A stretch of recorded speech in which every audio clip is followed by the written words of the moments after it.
Just like the Linda stream, like you don't have to talk about anything specific.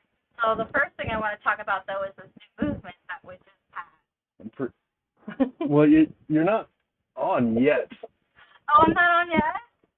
I mean, you are on YouTube, and Facebook is on now. Okay.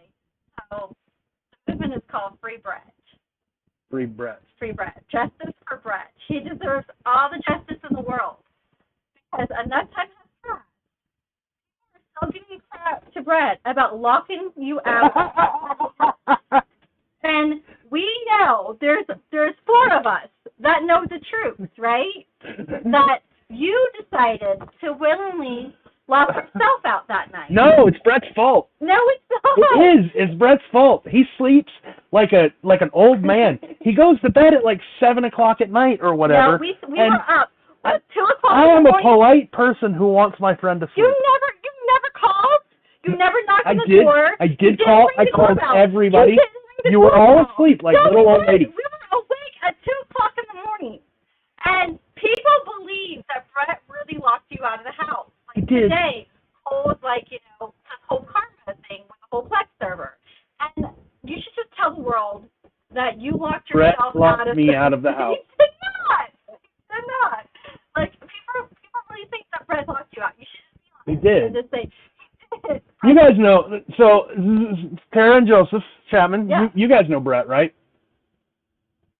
He's a horrible guy. Horrible guy. If you ever go to his house, he'll lock you out. And just don't ever do that. Don't ever go to his house. He did not lock you out. Okay, so what happened? George wanted to go frolicking and Gaveltown around the town with his friends. Gavelton? Or whatever. It's Gallivant. With his friends. Brett and myself and his wife decided to stay at the house. Because we're like, we don't want to do this.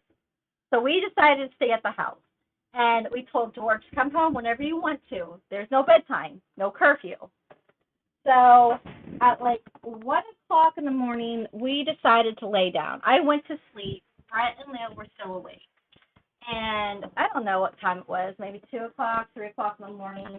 George decided to finally come home, which is fine. There was no bedtime, no curfew. But this idiot didn't knock on the door, didn't ring the doorbell, didn't tell anybody he was literally 10 feet from where we were at. I did. You did not. I called. And so this dude is like talking about on a video or something how he's locked out in the cold. I live tweeted. I live tweeted being homeless in San Francisco. But you weren't homeless. But he wasn't homeless. He was on their front porch. He was so stupid, he decided not to knock on the door. And then he made all these people believe that Brett really locked him out of his house. But George was just stupid enough, he locked himself out. If he just would have knocked and rang the doorbell, they were awake. They would have let this dude in. So now these people are like, oh, Brett locked George out. Brett locked George out. And then they're like, Brett's like, I didn't do this. And he didn't. So don't believe George. Yeah. I wish I would have locked him out all night at this point instead of finally letting him back in. I am almost positive that the stream can't hear Joseph, but I don't know yet, and there's no comments, so. Oh, well, who cares? Do we need comments? Yeah. So what do you guys want to talk about now, since I talked about my new free Brett?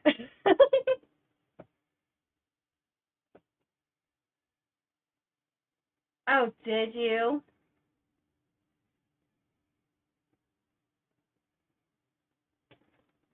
Oh, did you?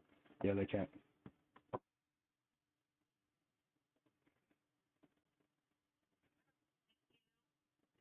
Yeah, I know what it is.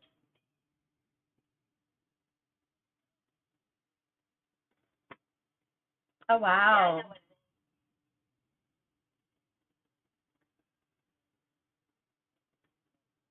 oh, wow. Automatic locking door.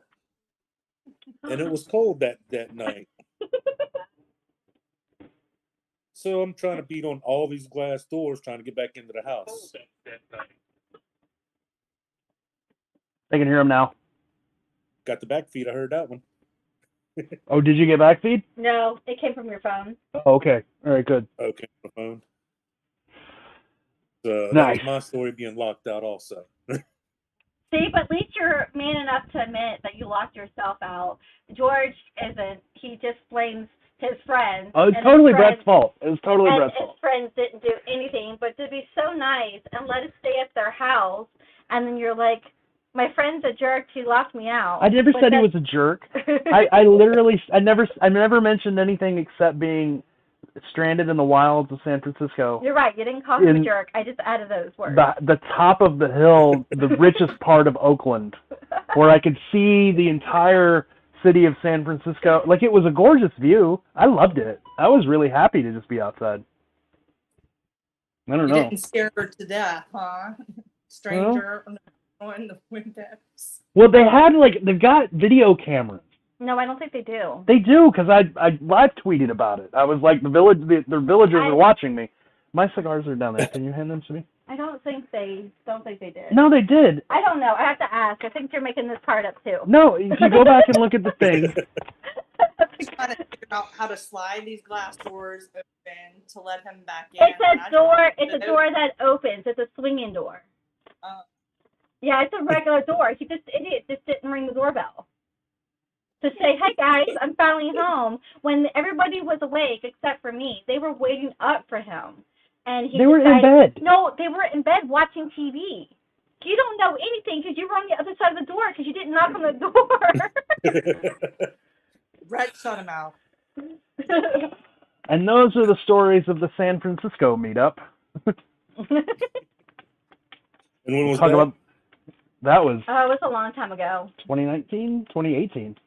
Yeah, it was a couple of years a long ago. time ago. Oh wow, we got Yeah. more meetups though.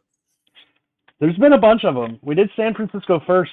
That was probably one of the coolest. Like 40 people showed up, and I think we planned it 2 weeks in advance.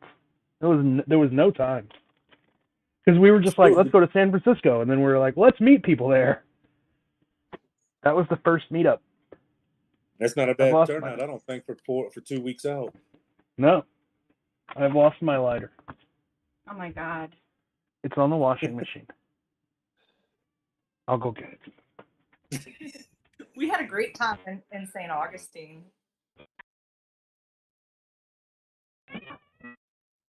We went to the Fountain of Youth. We went to the Mission.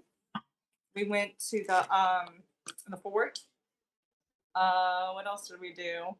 We went down to we never been to the Atlantic Ocean, so we went down to the park, Anastasia Park, is it? And went down to the Atlantic. We had fun doing the Incredible Hunt with everybody there that day. Oh, you you guys participated in that? did you finish it? We did partial of it. How far did you get? We were with Tim, Samantha, and who? John's, and we left halfway because of the Started raining. not the right shoes For travel in the city. I wore It's- sandals. That Incredible Hunt, like 2 days before it launched, we had to do it, and it was twice as long as what officially released. And because they figured that everybody was going to do it super quick, and they didn't realize how long of a walk St. Augustine is. So they asked us to go out and walk the whole thing. It was like Tuesday or Wednesday or something before, right? And it took us, even knowing where we had to go, it took us like 3.5, 4 hours. I think it was like 2.5, 3. 2.5, 3 hours? Yeah. And we were just like, it's way too much. Yeah, I got to the very, very end. I didn't get to the destination, right? I didn't get to the very end. I was one step before the destination, and I didn't know how many steps more there were, and I was just so tired. I mean, I just got off of work. Him and I are like, okay, let's go downtown. So we drove, and then we walked, and then we walked a lot, and then we stopped and got some ice cream, and then we walked some more, and then we got to the gate. And I said, okay, I am too tired to keep walking. I have to tap out. Yeah. I had to tap. I said, I'm done. was getting a blister on my foot, and we got lost. Took a wrong clue, got lost. So we got lost too. Yeah, we did. Was really long. Yeah, we made a circle. We got lost, so we probably traveled another 15 minutes than we didn't have to. It was more than that. It was like 20.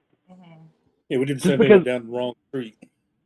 So one of the clues in the beginning was going to a well, and they didn't realize that in the same area that they were sending people to, that there were two wells, and then one of them, the one they wanted people to go to, the next clue was like on a plaque, but someone had stolen the plaque, so the plaque wasn't there, and like it was crazy because like they did everything online because there was nobody here to do it, and they just didn't realize like some of the stuff didn't work, so they had to cut about half of it out. It was fun. It was fun. I mean, it was fun, but it was hot. Yeah. And I was tired, and it was getting late. And then we parked by the marina, so we had to walk all the way back. And we stopped and got a drink at a bar. Ice cream. I mean, we went through it. Then we decided we needed to go back and meet up with y'all over by the museum. The old museum. To get the book from you, and by the time we got back over there, it's already been cleared out. So that's when we called you on the phone or texted you to meet up with you later on to get one of the books. Yeah. So that's one reason we stepped out of it also, is to try to get that book. Yeah. Luckily, we had some extras. I think I still got one. Like I tend to keep one in case somebody gets damaged or whatever, and I still have one. I should sell that. For the money cool. Gone. Yeah. But it was real blast going down there meeting everybody. I mean, I think I was in the hallway at the meeting on Saturday, and I counted like 90 people in the room. It was a lot. People out in the hallways. Yeah. And some of them that had went outside because it got a little too hot in there. So, but I mean, it was real good. Yeah, there was a lot of people. Organize that one yourselves, man. We need a next one. I think we're done with Meetup. Yeah, we want to do a cruise, I'm talking online to people, like friends. You guys are my friends on Facebook. Like actual friends outside the Facebook group page. We want to do a cruise, but we want to like just get a bunch of people together that are actual friends and just go on a cruise. You guys should come. Do you like cruises? No, we haven't been on about 10 of them. Okay. Well, so we're thinking about like, because we don't know everybody's financial situation and stuff, so we were thinking about doing like a cheap carnival, like a 4-day carnival, because you can do those dirt cheap. Weekend cruise too, because shorten it. Well, if people travel for like a 3-day cruise, that's not really fun, you know. But you can travel for like a 4. We can make a meeting, just find out where everybody's gonna be at, and then we could just do a meeting destination. Yeah, somewhere like center. Yeah. Like we could do. New Orleans has cruise lines, they right? Do. Correct. New Orleans has a port. Orlando, Jacksonville have a port. I mean, there's a lot of ports. Port everywhere. Yeah. But I was thinking like. Go ahead. Sorry. The only thing about the Carnival cruise lines that I don't like is the vaccinations. I'm not getting the vaccination to do it. Oh, you have to have a vaccine. Is that still required? Yes. Last time I heard it was. Then what's a cheaper alternative that doesn't do it? Royal Caribbean probably does vaccinations too, don't they? I don't know. I'm sure they do. I know Carnival does because a buddy of mine just did one in the past year, and they had to have the vaccinations. Wait, aren't you in the fire department? You didn't have to get a vaccine for the fire department? I retired right before that. Oh, yeah. So, like, I had to get one. I mean, I don't care one way or another. I get vaccinated for fucking everything.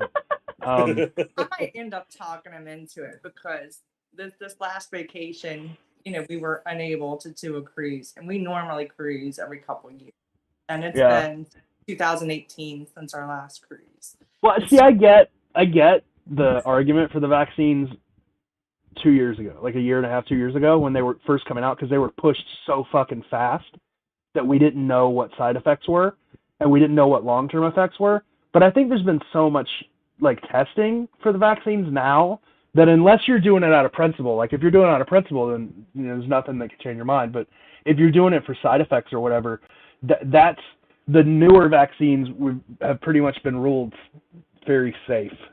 So like Moderna's got the new vaccine that they just put out. that's gone through all its testing, and I don't know. I'm sure you can be able to find some vaccine cards on the black market pretty shortly. I'm sure you can. I will not allow him to do that. But yeah, we would love to do a cruise. That's a great idea. We went with some friends before. A blast. I mean, memories. Like the most fun for me with these. This is coming off. Aww. It's hot and it's slipping. The most fun for me with the meetups is just like hanging out with people, and I figured if we could do one where we just hang out, like, could you imagine getting 20 of the most fun people from the St. Augustine meetup and putting them on a boat and getting them drunk? Like, how much fun would that be? You know? That'd be a blast. It would.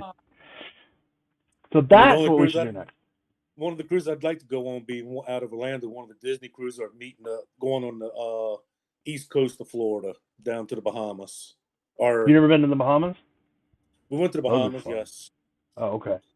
We've been to Jamaica. I've never been to Jamaica. We went to the Bahamas. We went to Aruba, Curacao, that Caribbean area. I want to go to the DR. I want to go to the Dominican Republic really bad. I agree with you on that one. I've been on the east coast of the Caribbean, but I have never been on the west coast of it yet, or the east coast of or west coast of Atlantic, I guess you want to call it. We never went on that side. I haven't either. We stayed on the Gulf Mexico side, down to the Cozumel, Progreso, Jamaica, the Grand Caymans, all on that side, but nothing on the other side of the islands. And I think whenever they had the swine flu come out that year, we got that reverted and went to Key West. Oh, that's for that fun. cruise. Well, cool. It was our first family cruise, so our kids didn't get to experience anything out of the U.S. Oh, that's sad. Yeah. My but two the best favorite. Part of it the best part was a U.S. port, so we'd have to go through customs on the way back in. That's true. Oh, nice. My favorite two places I've ever been. Carnival owns this private island out in the Caribbean called Half Moon Cay, where there's nothing on this island. They have like a barbecue party kind of style, like a dude with a bunch of grills basically, and they just drop you off on this deserted island for an entire day, and then you can go up to the dude with the grills and get some barbecue or whatever if you want. The second one's Grand Turk. No, I mean I like Grand Carousel because I want to live there, but Grand Turk has a Margaritaville. Oh my God, it was so much fun. It has a pool, right? And they serve you food and drinks in the pool. So you just hang out in the pool. We literally didn't do anything except to hang out in Margaritaville all freaking day. It's the size of a football field. Dude, it was so much fun. I have no idea how much I drank that day. No. That's the only bad thing about those. You get lost on how many drinks you get until you get the bill at the end of the month, end of the cruise. We had to go to, they got a Ron John surf shop on the island right next to Margaritaville. And we had to go there because we got to get stickers. And I wanted a shirt. So we went there, and Rachel is literally like falling and rolling through, like in the pool. She was fine. She was like, I'm not drunk. I didn't drink that much. As soon as she got on dry land, it was like, where the people working in the shop were like, hon, you need to sit down. It was so bad. I'm like, okay. And don't. So yeah, we need to do that. Jamaica and Cozumel. Did you get a little toasty pants too? Oh, many times. See, my first cruise was without her. We went to Cozumel, and you know how when you get off the ship on Cozumel, there's that long strip, like where Carlos and Charlie's and Senor Frogs is and all that stuff. My family wanted to go to a Mexican restaurant that was way down the strip. So we went to this Mexican restaurant, and every store you pass has a guy on the outside with a keg, and he's like, free tequila? Try our tequila. And we're like, okay, so he gives you a tequila shot, and you walk like 2 stores down, another dude standing there with a keg. He's like, you want to try our tequila? Yeah, sure. So you try it, you take a shot of tequila. So by the time we got to the Mexican restaurant, we were like 5 tequila shots in. And then when we got there, I realized that I left my wallet back on the boat. So I was like, all right, well, let me go back to the boat and get my wallet. So I was walking back, 5 more tequila shots on the way back. Got my wallet, walking back, 5 more tequila shots. I was just destroyed by the time I got back to this restaurant. That was fun. It was Oh, fun. yeah, they got the new Carnival port now where they got their own dock, and you got to go through their shops and all to get to the other side. And I think we had 15, 20 tequila shots from the time you get off the boat to the time you actually hit the land where you're getting on the island. Yeah. Yeah, we know what he's talking about. That long pier. Yeah. The long pier. Long walk. You need to plan It was fun. We need to plan it. Okay, well, some people got to give me some dates, and let's just do 2023. No, that's next year. We probably need more time. Maybe late 2023. Yeah, late 2023. We could probably do late. What do you guys think about late time? Because like a winter, November, December. Yeah, a winter cruise in the Caribbean. You're going to. I mean, we're going where it's warm. It's warm no matter what. We've been in November and December, and it's warm. It's really nice. Yeah. We've been around September, October. We never been November, December. So if that's good temperature, we can do that too. Yeah, we've done from November all the way to February. Leave here in jackets. By the time you get in the middle of the Gulf of Mexico, you're in t-shirts. I mean, t-shirts and shorts. Mm-hmm. T-shorts are good too. Yeah. Like our weather now there in November, December. Yeah. Yeah. I hate people like who want to take cruises during the summer because you're like, oh my God, you're going to go to the Caribbean in the summer. It's 120 degrees. Go in December. Done that, came back, and I was so sunburned, it was bad. I mean, sunburn poisoning I had. Yeah. Oh, God. That's what happened to me at Half Moon Cay because I refused to wear sunscreen. So George is such a manly man. I live in Florida. Didn't think he needed any sunscreen. So we were at Half Moon Cay. I'm sitting on the beach, and George is like snorkeling the whole entire time. It's like 6 hours of snorkeling. And I went in there. I told him a few times, like, do you want to get some lotion? Come to the beach. He's like, no. I said, okay. So we went back on the ship, and that night he was so sunburned. He started getting blisters because it was so bad. Yeah. He had blisters on top of blisters on top of blisters. And that's why when he was still working for the fire department, you know how you had to put on your boots? He couldn't even put on his boots. I couldn't get done. We had a big old fire when I got back, and I couldn't even fight the fire. I had to bump the truck.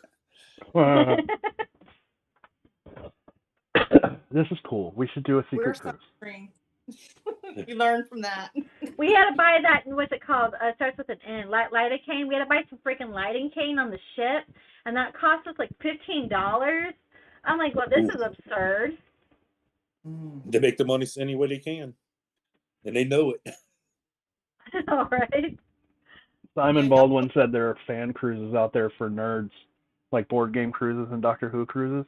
I wanted to go on that death metal cruise, but it was like $2,000. Those are expensive.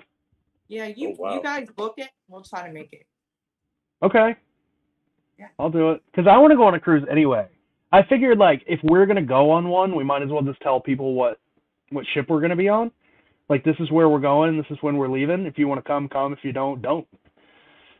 You know? That's how to do it. That's the way to do it. That's the only way to do it. Yeah.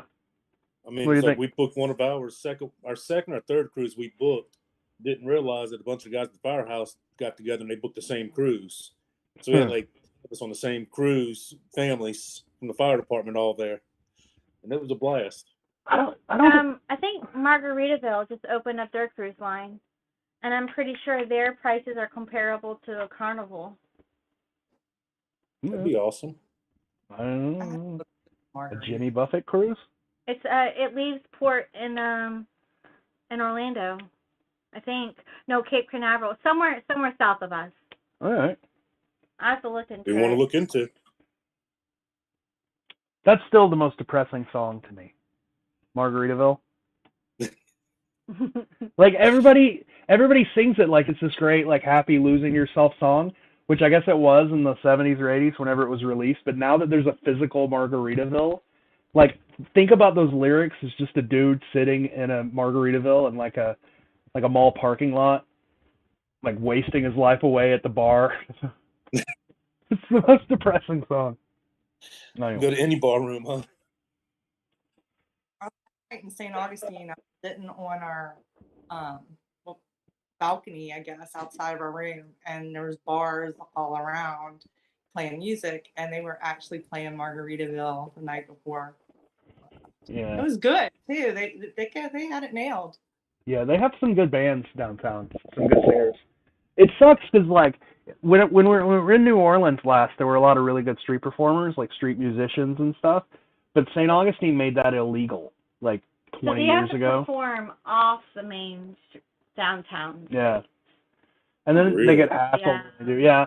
It like St. Augustine had such a big chance to be like New Orleans, not to be a party city, but to have that sort of vibe, and they just ruined it. I don't know. St. George Street did remind me a lot of Bourbon Street. You know, the guy. Oh, I don't think so. Born in No. his boa. Yeah, but it's not like, it doesn't have that vibe. Like New Orleans has that. Bourbon Street is way different than St. George It's way Street. more fun. I agree. It's way more fun. Like on Bourbon Street, like it's bam, bam, bam, bam, bars, right? It's all it is bars. And then you might have like one retail store and one like coffee shop, but it's bam, bam, bam, bam. And then you like if you stay on St. George or on Bourbon Street at like 2:00 in the morning, then you could see the people like in the middle of the street dancing and partying. The lights are going, and it's just more. It is a whole lot more people. Oh, Yeah. way The more. only thing I couldn't figure out was in St. Augustine, where was everybody at 10:00 in the morning? The streets were dead. Asleep. That's crazy. They don't have it It's over crazy. here. Yeah, I know. At 10:00. So New Orleans, the thing that screwed me up with New Orleans is the first time we went there, we woke up at like 9:00 in the morning, and we were like, let's go get breakfast, and there's nothing open. Nothing. No breakfast The bars anywhere. were open. The bars were open. You could go have a drink. Yeah, you'd already have your drunk sitting outside the bar. That's New Orleans. Yeah, You hit the right spots and hit Dot's Diner. I gotta go back to New Orleans. We went. Where did we go for breakfast? I Little forgot the Dizzy's. We went to Little Dizzy's, but the place where John went and with the French toast meltdown. Oh God, I don't remember the name of the place. Oh, the beignet place. I can't think of it right now. Cafe du Monde. Cafe du Monde. Cafe du Monde? We Yeah, didn't we go. did. No, it was down. It was some. I think it was on Magazine. I think it was on Magazine I think Street. I might wherever we have went. it on my phone. But- You guys haven't done Mardi Gras, huh? No, we've done none of the parades I or went anything. to the St. Joseph parade, Yeah. and I went to a couple parades, but I didn't do Mardi Gras. No, we've never done Mardi Gras. You I guys kind of have- like. So on one hand, some people who live in New Orleans are like, you have to do Mardi Gras, and then a couple of people who live in New Orleans have been like, it's kind of touristy now. It's not the same. So we never. Plus, it's so expensive to stay there during Mardi Gras. That's You true. know. So we haven't yet. Ashley offered to let us like crash on her couch for Mardi Gras. Maybe we should do that. Fine. Down there in Luling, Laplace area. Yeah. And then Brody's offered the same thing. So I'm sure we'll get there Come one day. down, watch Endymion. There's nothing like it. Yeah. You only have to do it once, I guess. Once you've seen that, Endymion and Bacchus. Every time I've gone to New Orleans, it's been for secret stuff. So I haven't really had. I mean, I've had time to do other things, but I've always had like a goal. So I've never gotten to, as much as I like New Orleans, I don't think I've ever gotten to actually experience it. Like I want to go to Jazz Fest really bad. yeah, Jazz Fest. That's a big party too. Yeah. And it's big money. And it's all the only problem I don't like about Jazz Fest. It's always in the winter time and it's always cold, all wet. Yeah. But there's some like big name bands that come. Like you guys have the Rolling Stones and shit come to Jazz Fest. Mm-hmm. That's just like the Washington Parish Fair. They get Charlie Daniels band goes over there every couple of years, and they get some of these big country singers up there, and just the county fair or parish fair. See, we get those down here too. Like the St. Johns County Fair gets Charlie Daniels band, and then like the dudes from 38 Special, Molly Hatchet, and whatever the other guys from Leonard Skinner, whatever the name of that band is, they all live in Jacksonville, right? So they live like a half hour away from us. So every time there's a festival, we're getting 38 Special, Molly Hatchet, and whatever that Leonard Skinner band is. playing. Once. No, in fact, like my Mason Lodge is doing like a charity raffle thing. We're raffling off a guitar signed by everybody from 38 Special and Molly Hatchet and the Leonard Skinner band. It's like a Gibson Les Paul. It's a nice guitar.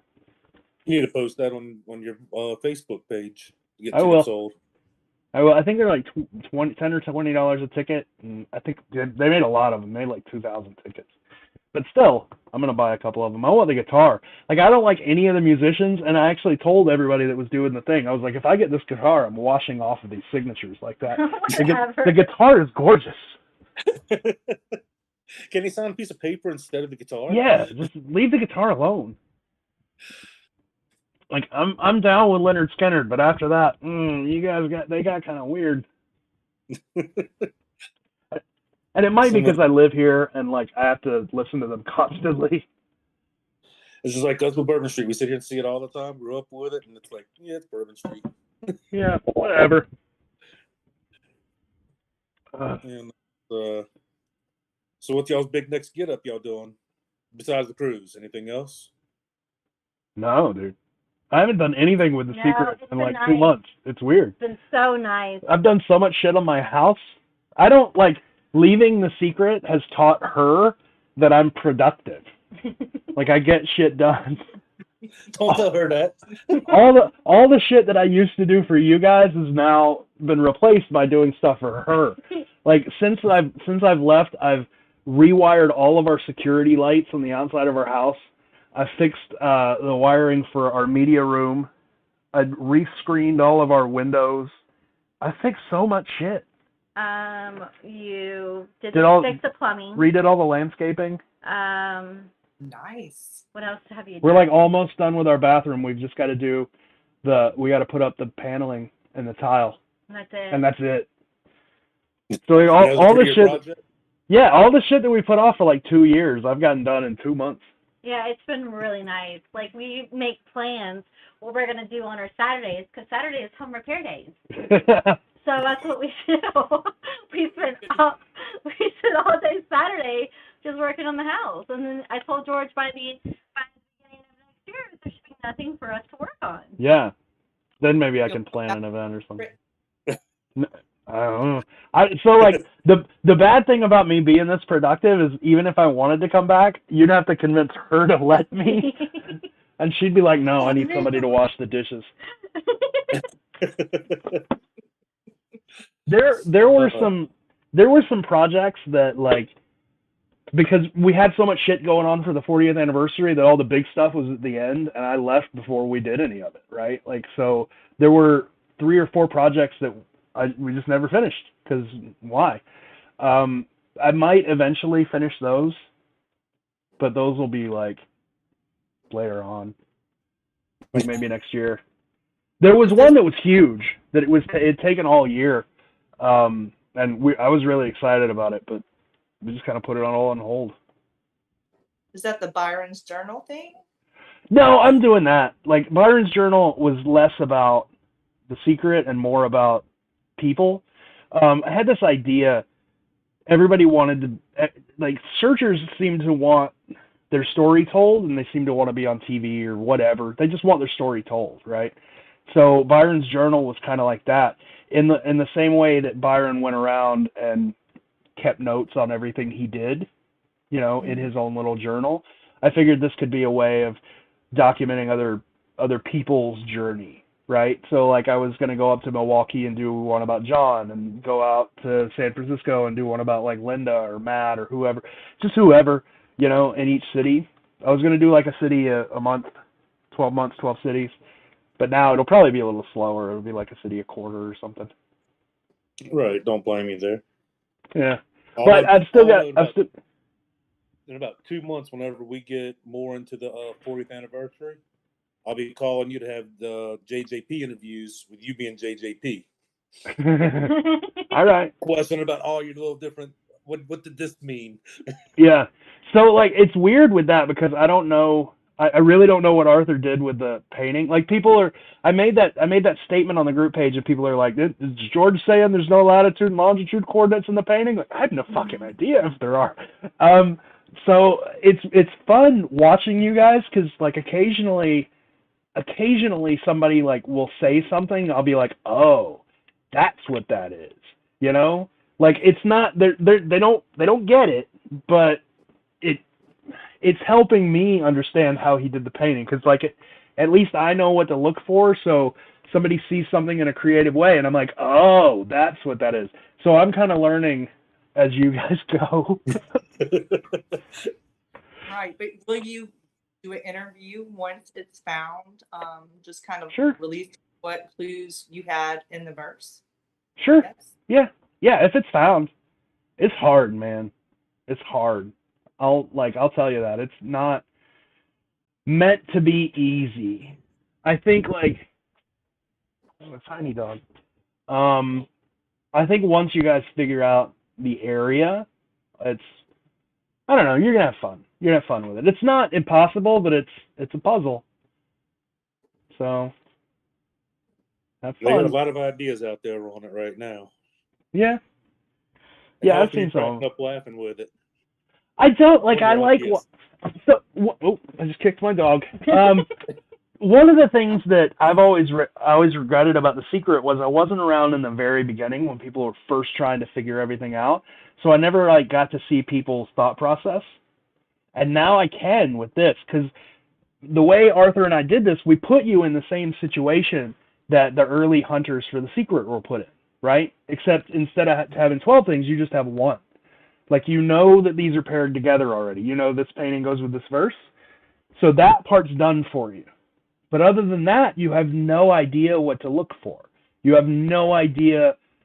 You just have no idea. Like, the people in the beginning had no idea to look for latitude and longitude coordinates. The people in the beginning had no idea to look for one-for-one image matches. The people in the beginning had no idea how the verses worked to identify things. Does that make sense?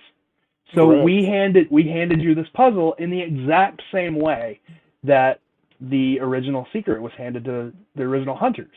Just here's two things, you figure it out. Mm-hmm. And it's interesting to see, like, the people who are working on it are sort of following the same sort of steps as the people who first worked on The Secret. So, like, eventually you'll make a breakthrough, and that'll help narrow down something, and you'll make another breakthrough, and that'll narrow it down more, and, you know. Oh, yeah, and people are putting it all together. I mean, it's everybody's nitpicking each piece of it to get ideas grouped together for one. Yeah. So, it's cool. Last box, just like the Secret box, or no? It's protected. Okay. It's okay. I figured I might have overstepped. We didn't know if it was buried or not. It's buried. It's buried. Buried within something that's protecting the item from, like, the plexiglass box. It's buried and protected. Okay. And is it no deeper than 3.5 feet? Is that kind of similar, or no? I mean, it's not. George had to dig it maybe foot down. It's not that deep. It's not 3 feet deep. I mean, it's deep enough to where it's not going to be like accidentally found, but you're not going to have to dig the china. Huge hole. Simon Baldwin Rich looks says so happy. For the anniversary, I want to PM a location so you can laugh at it in private and give me no confirmation. I did that with JM. I wouldn't do it without permission, though. I don't care. He's going to tell you that you're right. I probably will. I'll probably just be like, that's fine. Everybody's right. That was my thing. I made a thing because people kept messaging me stuff. And I was like, I'm just going to say yeah every time you, whatever. I think it's in Honolulu. Yeah, it is. It's in Honolulu. Good luck. Have fun. It's at Denny's. Yeah. They know how John June feels, huh? I mean, yeah. JJP. Yeah. That's exactly how he feels. Yeah, whatever. That's where it is. You going to start doing your little podcast? You have little drawings on your hands to throw a little. Oh, dude, I should do that. You have a pen? I don't have a pen. Yeah. Give me a marker. What should I draw? Should I draw an actual hint? No. I don't think so. What are you going to draw? It can be anything. Just a squirrely circle, and that is it. Oh, he's drawing something, so it actually might be a real hint. I don't know.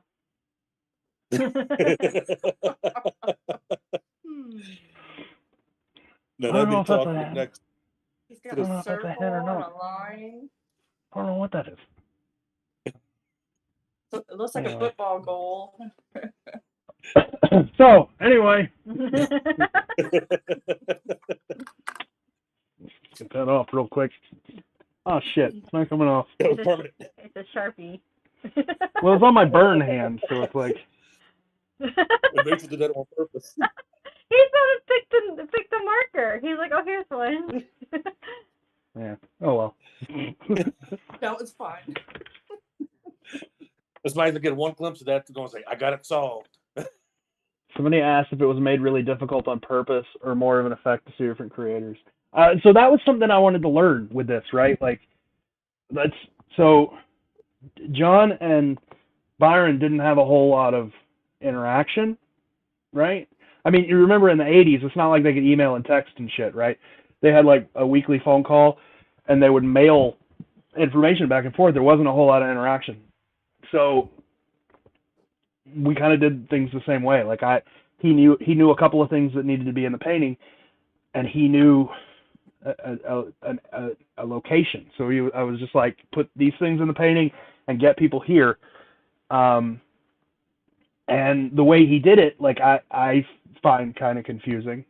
I can't figure it out.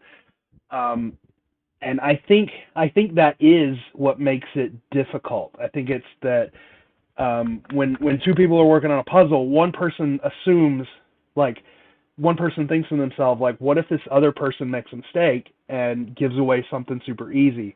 So you inadvertently make your part a little harder to compensate for that. And then the other person does the exact same thing. Like, what if the person writing the verse does something that gives it away? So I'm going to make this a little more complicated. So I think it's a combination of those things. Like, I didn't go out to make it impossible. Did I ever explain to you how it worked? Do you think it was impossible? Mm-mm. Okay. But it's hard. Well, is it as hard as the John one? The one I made about... Do you remember the one I made about... Yeah, the one that Nick and Caroline were working on? Yeah. That one's way harder in my Okay, opinion. yeah, I think that one's way harder. That was way hard. Like, dude, that's stupid hard. Yeah. You got another one you doing too, or just the? Well, It's not a puzzle that's buried. Yeah, it's not a. So me and Brett met working on puzzles, like we made puzzles, and 2 years ago, maybe less, we decided to start again. And these were like sequential puzzles, like we had a set of puzzles named Puzzle 1, 2, 3, 4, whatever, and then we finally got up to 7. So we made Puzzle 7, and I put it out there, and like nobody came close to even figuring out how to solve it. It was insanely hard. I don't even know if it's still online. Is it still online? I have no idea. I didn't even What was it under? It was on a website. Yeah, it's still there. Number 1. Okay. Oh, I'll post it in the chat here. Nobody still solved it? And then just go back and... No, nobody's even come close. No one's going to solve that crap. No one... I don't even think anybody figured out where the puzzle was. So what it is it's like a... Well, there's a lot to it. But yeah, I posted the link. It's a website. It's called yourlegacy.com, but instead of an L, there's a 7. So it's your7egacey.com. It's crazy, stupid hard. It's crazy hard. Don't even bother wasting your time on it. As I was telling Tara earlier today or yesterday, we're probably going to start looking into Impossible Hunt now. Yeah. Yeah, the only thing I didn't like about that is you got to pay for it. But, whatever. Well, it's a big prize, so that's true. It's understandable why you got to pay for it. You still had to pay for the secret to get the book, unless you knew anybody had one. Yeah. Has the original, the Impossible Hunt box, is it still unsolved? I do not know. I haven't heard really anything else looked about into it. Well, I haven't really looked into it at all. I'm stuck doing this one, and that's it. yeah. We missed you, George. A lot of people in the community are missing you. Oh, that's really sad. Especially the Sunday Fun Day thing. Yeah, Sunday Fundays were fun. So you said you're going to talk about past, present, and future.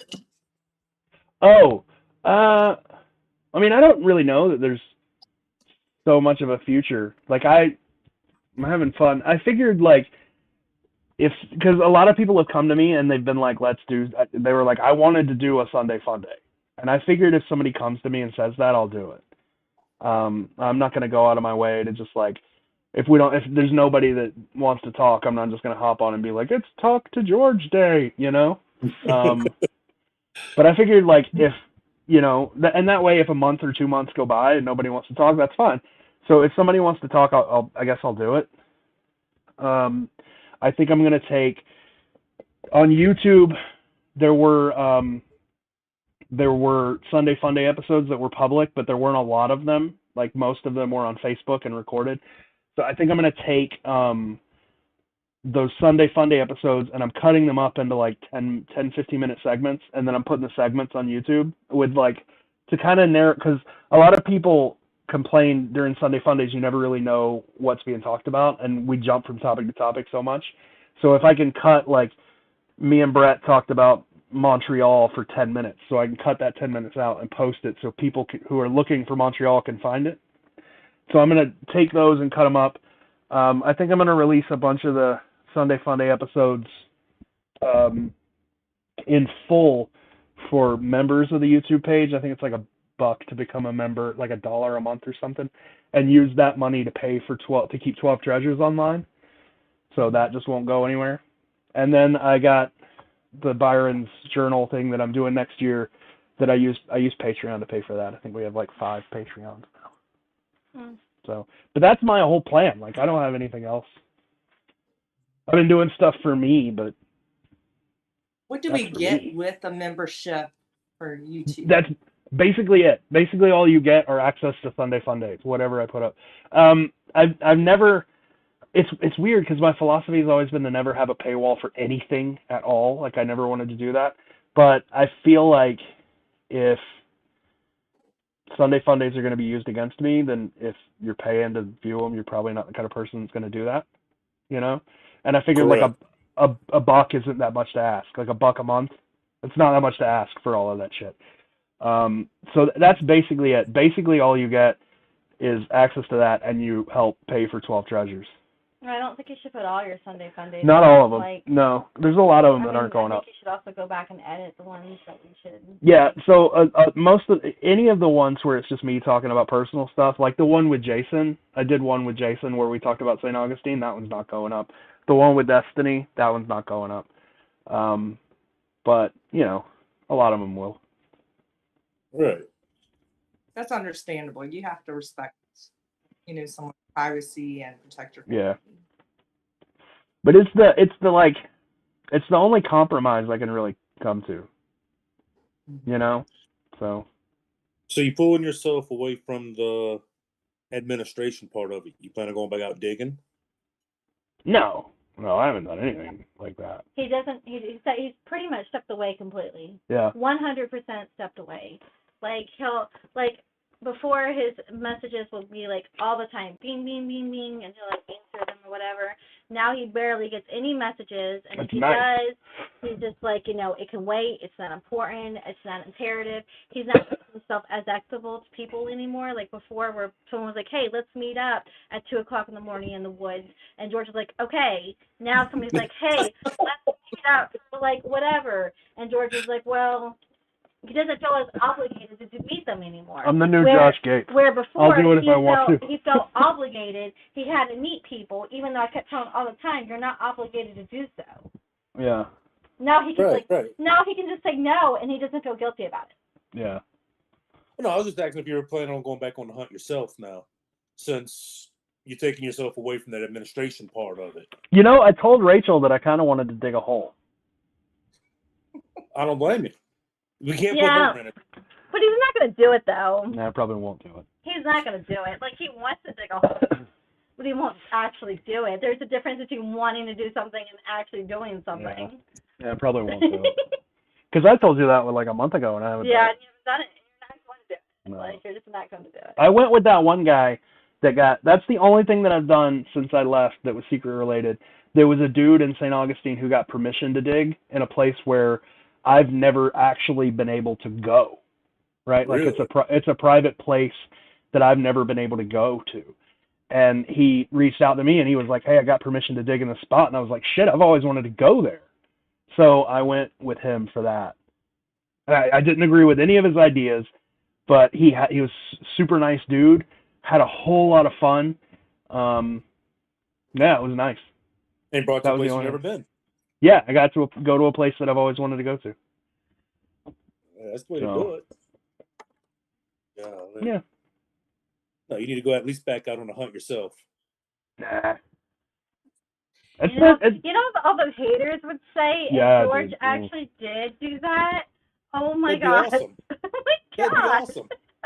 It would ruin shit for everybody. People would hate us even more than they already do. That would be nuts. We didn't do anything. That's the crazy thing. I can't understand what George did so wrong for them to attack us. I try to think of it, right? The only thing that I can think of that George did so wrong for people to hate him so much is that George didn't agree with their theory. They got butthurt, and then they wanted to attack him. That's the only thing I can think of. Jealousy, I think. I think a lot of it had to do with jealousy. It doesn't matter. It's over now. You're right. It's over now. But that's a very small fraction of people out there. A lot of it is. But so like I've met a lot of awesome people. I'm sorry. No, a lot of us know different. I mean, you in fact picked up pieces of a $20 bill, and instead of pocketing it yourself while we were out at a bar, you actually gave us a piece each as a memento. Do you still have it? I do. I yes. do.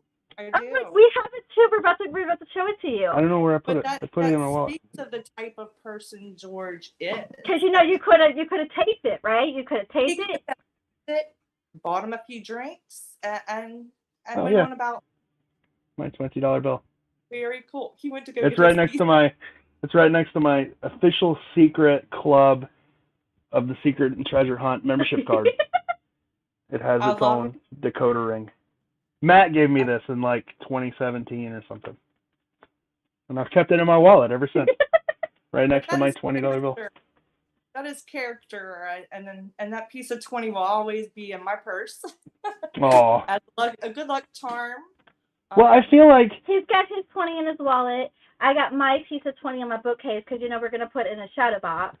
Nick and Caroline are doing the same. Nick and Caroline just bought a frame for their piece of 20.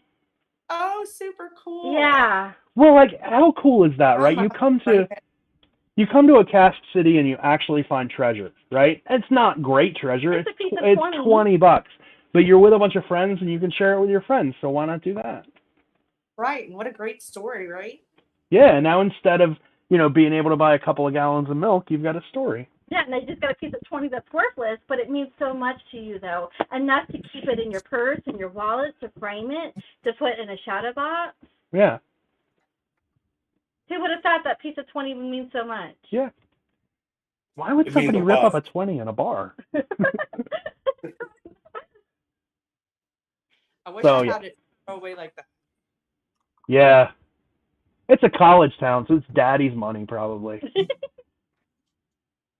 My guess there was a bet and they lost and they're like, "Well, here's your 20." Yeah. And they ripped it. Well, it's like when we were leaving, Nick smokes Parliament cigarettes. Parliament cigarettes are really weird. You guys were around that conversation too, right? Where we found the pack of cigarettes? Yeah, they were running out of Parliament cigarettes and they were walking out of the bar and there was a pack just sitting on the table. And they don't sell Parliaments here. Like, where the fuck did those come from? I thought they were Nick's. I was like, "Here, Nick, here's your cigarettes." And there was no one at the bar because, it was closing time. And Nick's like, "They're not mine, but whatever." I'll take them. Yeah. A pack of cigarettes and a 20. That was a fateful night. It was fun night too. Dude, so much fun, right? Yeah. Thank you for coming out with us. Thanks for the invite. If it hadn't been for the meetup, though, that kind of thing wouldn't have happened. Yeah. Maybe we didn't miss the last one. The one in New Orleans, that one wasn't great because as soon as it happened, like the weekend that we planned it was the weekend New Orleans shut down for COVID. So there were only like 15 people there. It was a lot of fun, but it wasn't nearly as big. Like we rented out a whole bar for that. Yeah, it was a whole top. It's like a 2-story bar. We got a second story, so we had a balcony. Maybe 15 people that showed up. But New Orleans was so much fun, though, dude. Yeah, I got so toasty pants. It was like a block away from Café du Monde. Yeah, the drinks are strong. Yeah, I told the waitress like to make me the gaudiest thing she could think of, and I was like, it would be better if it came in a fish bowl. And she was like, well, we don't have any fish bowls, but we have this thing. I forget what it was called, but it was pink. It was awesome. Dude, I was so drunk. Like, Hurricane. There was probably a hurricane. Yeah. There was a square. I don't even know where it was at. It was Lafayette Square. There's a square. We were all there, and I was with Gabby. And Gabby's like, I gotta go. I gotta catch my ride or something. She's gotta leave. I said, that's fine. I'll walk with you, right? So it's just me and her. I'll walk with you. Oh, wherever you're going to go. I think it was a cab or Uber, wherever. It was a car. It was waiting for her. She gets in the car. I turn around. I'm lost. I'm like, okay, I could try to figure this out. Well, granted, I don't have my phone on me because I put it in George's pocket. Because at this point, I'm going to lose everything that I have on me. So I'm like, I'm going to walk around and try to find my group. It's a huge group, right? 15 people. I shouldn't be able to miss them. I missed a lot.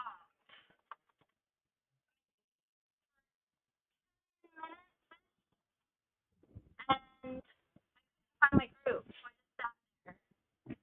I was lost in Lafayette Square. Walking the square. It's tiny. One corner to the other corner. I kept walking the square. I don't know many times. I'm like, where is everybody? And like, I keep walking, and I felt like I walked for a long time. I couldn't find anybody, so I just kept telling the steps. I'm like, I'm just gonna wait to see what happens. Well, they found you. It looks like. That was after pink stuff. It was so funny. And then Caroline's like, you're the only person that gets lost in a square. In a square, yeah. There's not too much to Lafayette Square. Like I head back. And I'm like, I got lost here. Judy Ray Fortner Sanchez. She has a lot of names. She just wants somebody to go on an adventure with her. Oh, she should come on an adventure with us. Yeah, Judy, come have an adventure with us. We'll go have an adventure. We're really good at adventures. We're not so great at finding cats. We're really good at finding adventures. Or making them up, huh? Yeah. You can I'm good at that shit. Yeah, free Brett. So, okay, next meetup is on a cruise. And then after that, we're going to go to New Orleans. Probably New Orleans first, then the cruise. You want to go to New Orleans first? Probably. Okay. When do you want to go to New Orleans? When should we go to New Orleans? February, Mardi Gras. You want to go for You want to go to Mardi Gras this year? I bet Ashley would let us. Yeah, I bet Ashley. I'll meet up. Yeah. Demian. Between Ashley and Brody, I'm sure we could. I And also what's have- her face? I What's his also face? have Yeah. my friend too. Yeah, that he's lives got there. ask him if He's he's got a duplex that he said I can stay at. ask him if his duplex is full on Mardi Gras. I'll ask him. I'll go down for Mardi Gras. We'll go to Mardi Gras. Let's make it a plan. Let's go to Mardi Gras. Let's do it. Mardi Gras. Nice. I'm looking at the dates right now. Dates down. Trying to find the dates.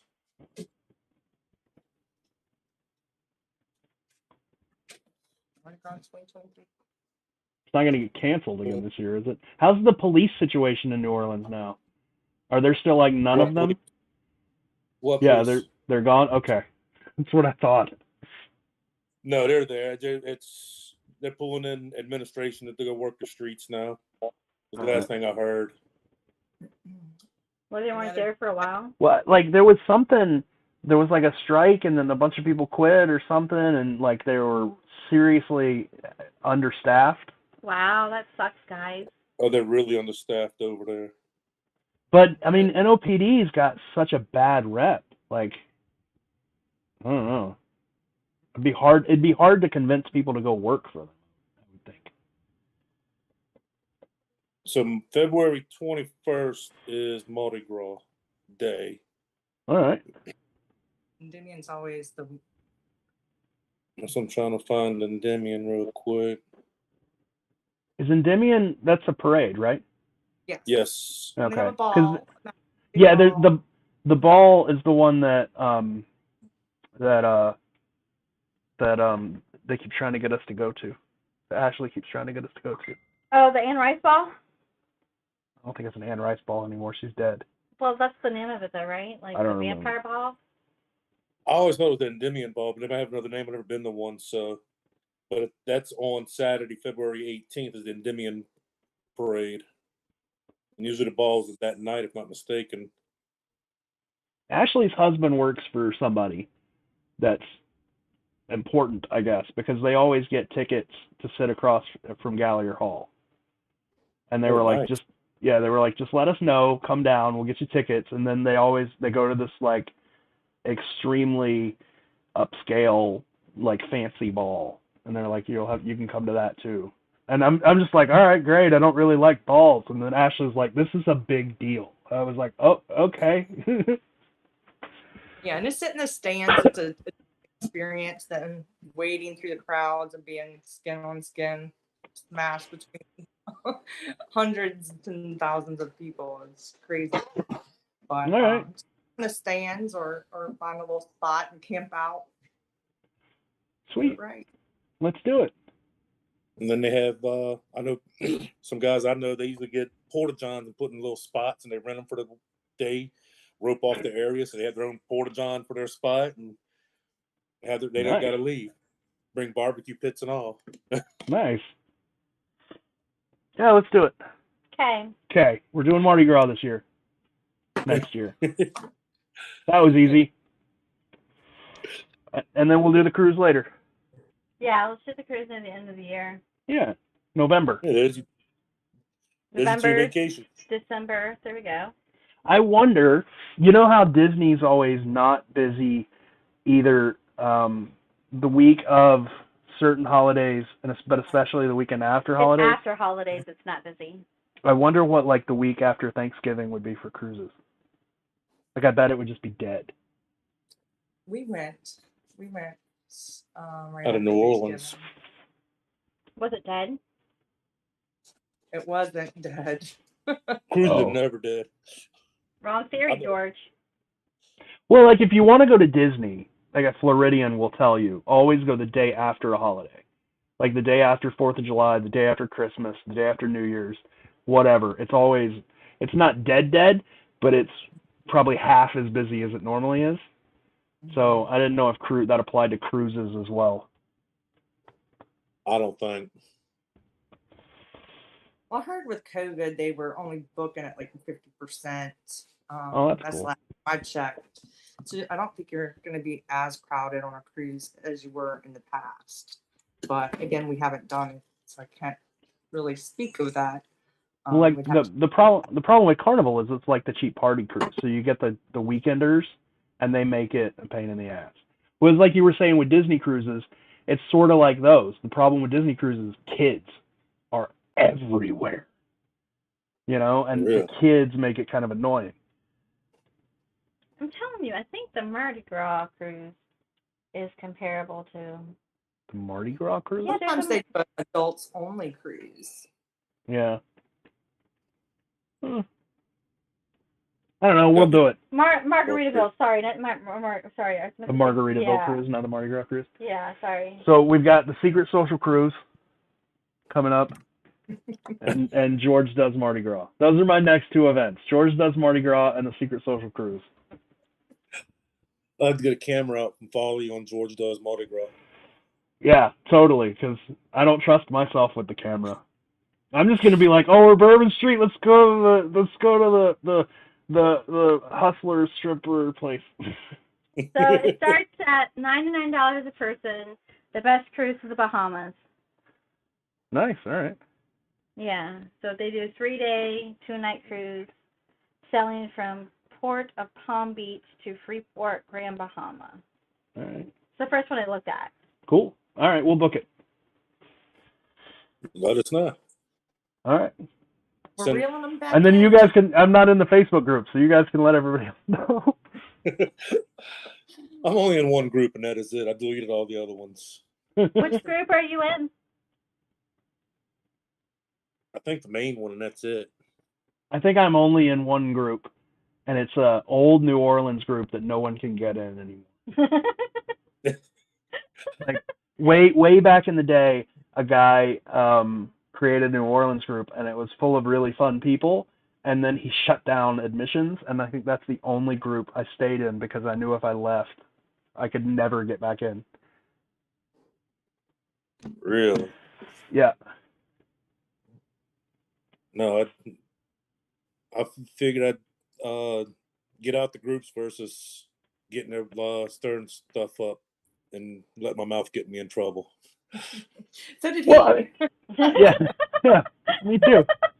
I mean, have that in common.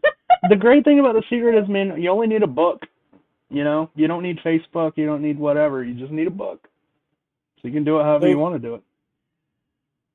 I mean, I enjoyed it because of the friendships I made with people in the group, and other than that, it's like, you know what? I ain't going to tell nothing else to the group again.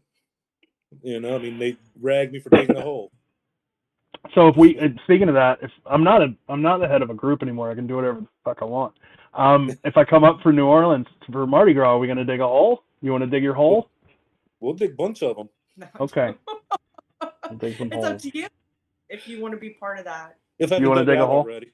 Do you want to get drunk and dig a hole? You're not gonna dig a hole. Oh, I might. You're not going to. Wouldn't be the first hole I've dug in New Orleans.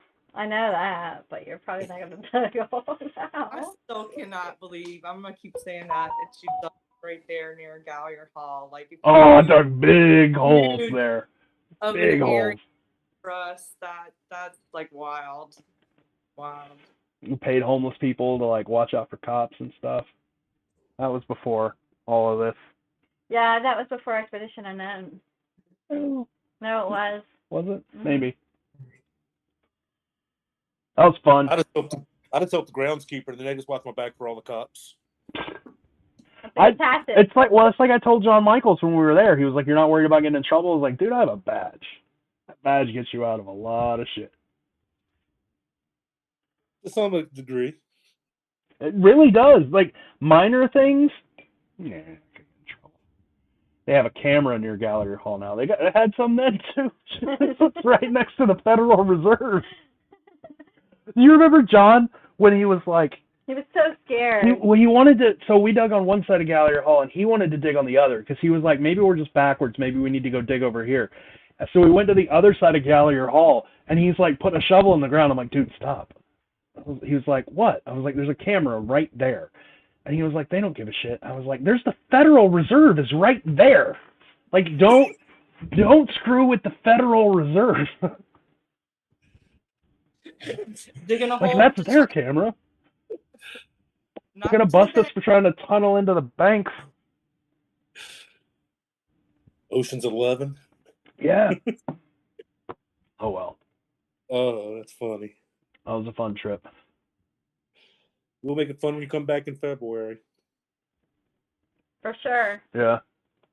That's what secret people miss. Going on those trips with John, the Banana Fosters and shit. When you could get him to not freak out, he was a lot of fun.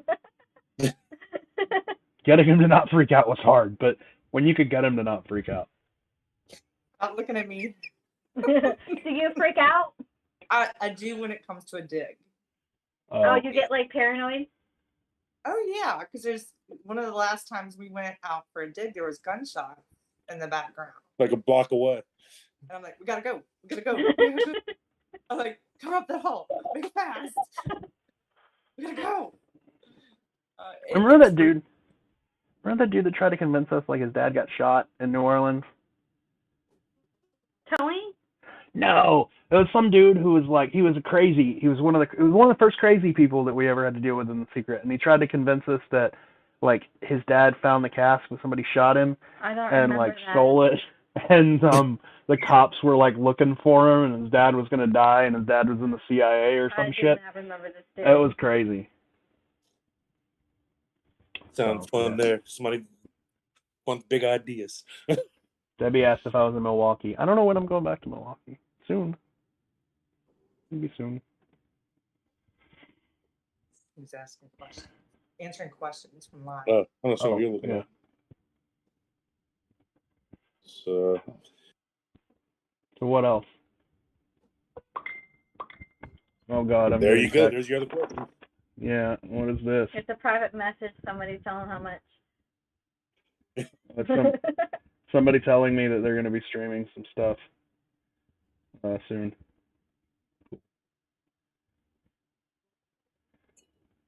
I was kind of always hoping we'd end up doing a meetup in Montreal for poor Cole. Nothing like that ever. Wait, Montreal for huh? For Cole. Oh, a meetup for Cole? No, Cole's never gonna come travel. We have to go to him. You know what sucks is he really can't. He really can't travel because the last 2 meetups we offered to fly him down, and he was like, "I just can't." He's like, "I got too much shit. Like, my family depends on me, and I got to make money, and yada yada yada." So yeah, we're gonna end up having to go to Canada to see Cole, but Cole lives like 11 hours from Montreal. Oh really? Ugh. Yeah. So it's like, what are you gonna do if we go to Montreal? I guess we could probably fly Cole into Montreal. I mean, I'm sure that's his family would probably be down for that. Ottawa meetup. Have y'all ever been to Canada? Mm-mm. Yeah. Have you? I went as a kid to Niagara Falls, but he's never been. So you went on the Canada side, not the U.S. side? Mm-hmm. Oh, that's cool. Graydon says he lives way further than 11 hours from Montreal. I guess when you factor in the, traveling through the snow and no electricity and no internet, you have to take a wagon. Huh? Yeah, you got to get on a sled with some dogs. Canada. Man, I was hoping he lived a little closer to Montreal, but never mind. No. Scratch that. Phoenix. Oh, he yelled at me. Phoenix. He lives in Montreal. So, yeah. Graydon says he's 11 hours from me, and I'm another 11 hours from Montreal. Okay. Wow, that is a long So 20 drive. hours from Montreal. Wow. It's like that's in the middle of nowhere. Yeah, it's like driving the freaking country, dude. Cole's still doing some... Oh, you could do that. Okay. Cole's still doing some stuff. Cole wanted to continue Sunday Fun Days, and then he wanted to do a podcast episode about Montreal with Rebecca Verdon. But when Arthur passed away, Rebecca was like, I need some time. So I don't know when that's going to happen, but soon. So there's something to look forward to. Are there anything going on like services or where we could send flowers or anything in regards to we just don't know exactly what yet. Rebecca's talking to his family. So if anybody's interested in contributing to Arthur or sending flowers or whatever, talk to Rebecca. She knows better than I do. His family's having a service. I think it's next Friday or Saturday, and they're gonna live stream it because I guess his family didn't realize how many people cared about Arthur over here, so they decided to live stream the service so that everybody over here could be involved. They've asked a couple of us to write eulogies for him. So if anybody is interested in doing that, write one up, send it to me or send it to Rebecca, and we'll send it to his family. I think Joe Ellen's going to write one. We were going to have a stream after his service so that people could just come on and share, sort of like we did with John. People could just come on and share stories and stuff. Dave asked when Arthur passed. He passed Monday? Tuesday? Sunday. I'm not sure. You told me earlier this week, but I don't know the exact day. Yeah. Sucks. He was young, like 40-something. Had a heart attack in his sleep. Maybe don't, if you're considering making a hunt sort of, dedicated to the secret, a tribute of sorts. Dedicated to the secret. Maybe don't do that. We talked about this the other day. We were like, the tribute and for John Michaels, anniversary and for Arthur. Me and Kit talked about it too, and we feel like we're safe because the secret was the tag-along. Yeah, the secret was Byron's idea, and John Palancar was just sort of a tag-along. He was along to help, and Byron died, and John's fine. And then John Michaels had an idea for the tribute, and Kit was sort of a tag-along. He just came to help, and then John Michaels died, and Kit's fine. And Arthur had an idea for an anniversary hunt, and I was sort of the tag-along, and Arthur died, and I'm okay. So maybe don't, if you have an idea, don't do it. Don't attempt it. I mentioned that the other day, like, no. It's awful, though. Like, when George told me, I was so sad, because Arthur was such a good guy. Yeah. He was so decent and kind, and... Like, nobody real had anything bad to say about Arthur. At all. Ever. Which is crazy. Yeah. And I'm sure there's going to be a lot of people that see this and saw us two just laughing about it, but we're not. That's the way, being a firefighter, this. That's how we deal with the stuff. Yeah. And keep going. As in somebody else might see that as disrespectful, which we're not trying to be disrespectful. No. Well, I think Arthur would be pissed if we didn't get a laugh out of something, Well, I'm just saying it for the community, so they're not seeing it because they don't know how people... this won't be saved. Yeah, this probably won't be saved. You won't... I'm just saying. Okay, I just want to let you guys know that this probably won't be saved. Yeah, the bad thing about Sunday Fun Days now is if you miss them, shit, sorry. Yeah, we don't save them anymore, and that was my decision. That's not a bad idea. Right. I mean, you got to do what you got to do, Somebody went over the limit and pushed everybody over the limit on everything. It was weird, man. I didn't expect what happened after that. Like, when I told everybody, like, I'm leaving, I'm stepping away, I didn't expect everybody else to go too. Like, it was a lot of the old OGs. It was crazy. Like, Matt walked away, Brett walked away, George walked away. So many people were just like, fuck There this. were so many people that decided what happened to us, they weren't going to make sure that didn't happen to them. That's why the pages had to be shut down. Like, a lot of people think the pages had to be shut down in, like, protest, but they didn't. They had to be restructured. Like, every page lost admins, every page lost moderators, and they had to come up with a way to keep them afloat. So, like, we shut down the pages so that Chris could figure out a way to, get everything set again before they went active. Right. That's how many people left. There are still some people out there, their names are still there, but they're there out of necessity and they're not doing anything. Like, it's crazy how many people left. That shows support of the group for us, everybody. Support your brother. It sucks. Our dog's sitting here looking at us with his bowl in his mouth.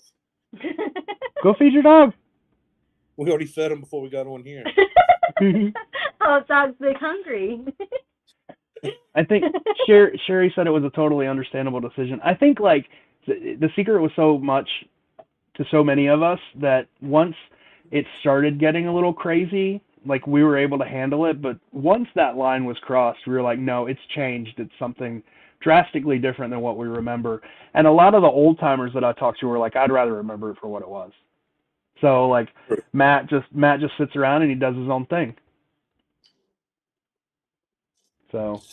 Yeah, the couple of guys that I talked to that have left, that's been with the group in the very beginning, they said they felt relieved almost that they don't have to deal with the responsibilities of being like a babysitter anymore. Yeah.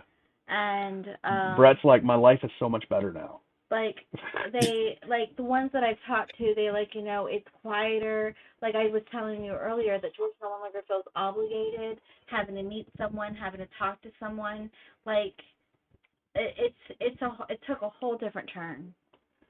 Now you get to drink to have fun. Drink because you have to. Yeah. It's a secret. Rob asked if I was still doing my project. I am. At least the first one. I'm doing the one about John. Okay. At least the first one. We'll see how it goes. Can you tell us more of the monthly subscription thing? How do we do it? You don't have to. You don't really get a whole lot for it. But there's like a button on YouTube to be a member, and it's like $1, I think. I don't know, it's not a lot, and it really just pays for 12 treasures. And you don't, like I said, you don't get a whole lot. There's a lot there on 12 treasures that they can get off of it. He's been reducing them since we was saying. Well, no, 12 treasures is the same. The 12 treasures is the same. Yeah. Well, so what happened was when George told me, because he didn't want to tell me, when George told me that they contacted his job and there was a complaint from his online activity, I had a breakdown. Like, I'm sorry. It's okay. I want to hug you out.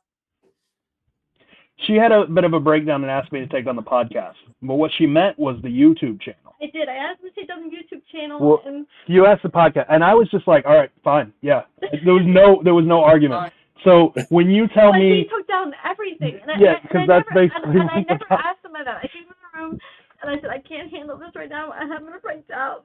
And I'm like, you have to take down the YouTube channel. And then I took down everything. I was on the phone with Gabby, and I was crying to Gabby. And then she's like, why are you so upset? She's like, why are you so upset? I'm like, because George is about to get fired, and that's her livelihood. And like, it was a whole big scenario. How I was going to lose my house. And I just went crazy, you guys. And then so George told me to shut down everything. And then I told him I didn't ask him of that. I just asked him to take down the YouTube channel. And then he's like, you know, Rachel, you've always, and it's true. He's like, you always said that it was between you or the secret, that you've always said that I would pick the secret over you, which is a true argument. And he's like, to prove you wrong. He's like, I'm 100% walking away. He's like, it's not worth it anymore. He's like, it's not worth you crying over or getting you upset or worrying about our kids.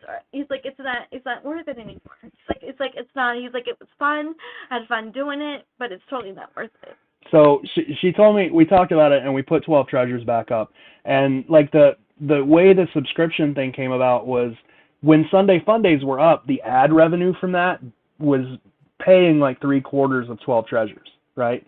We would get like $50 or whatever a month for ads from YouTube minus whatever they take out. We put that towards 12 treasures, and it would pay for about 3/4 of it.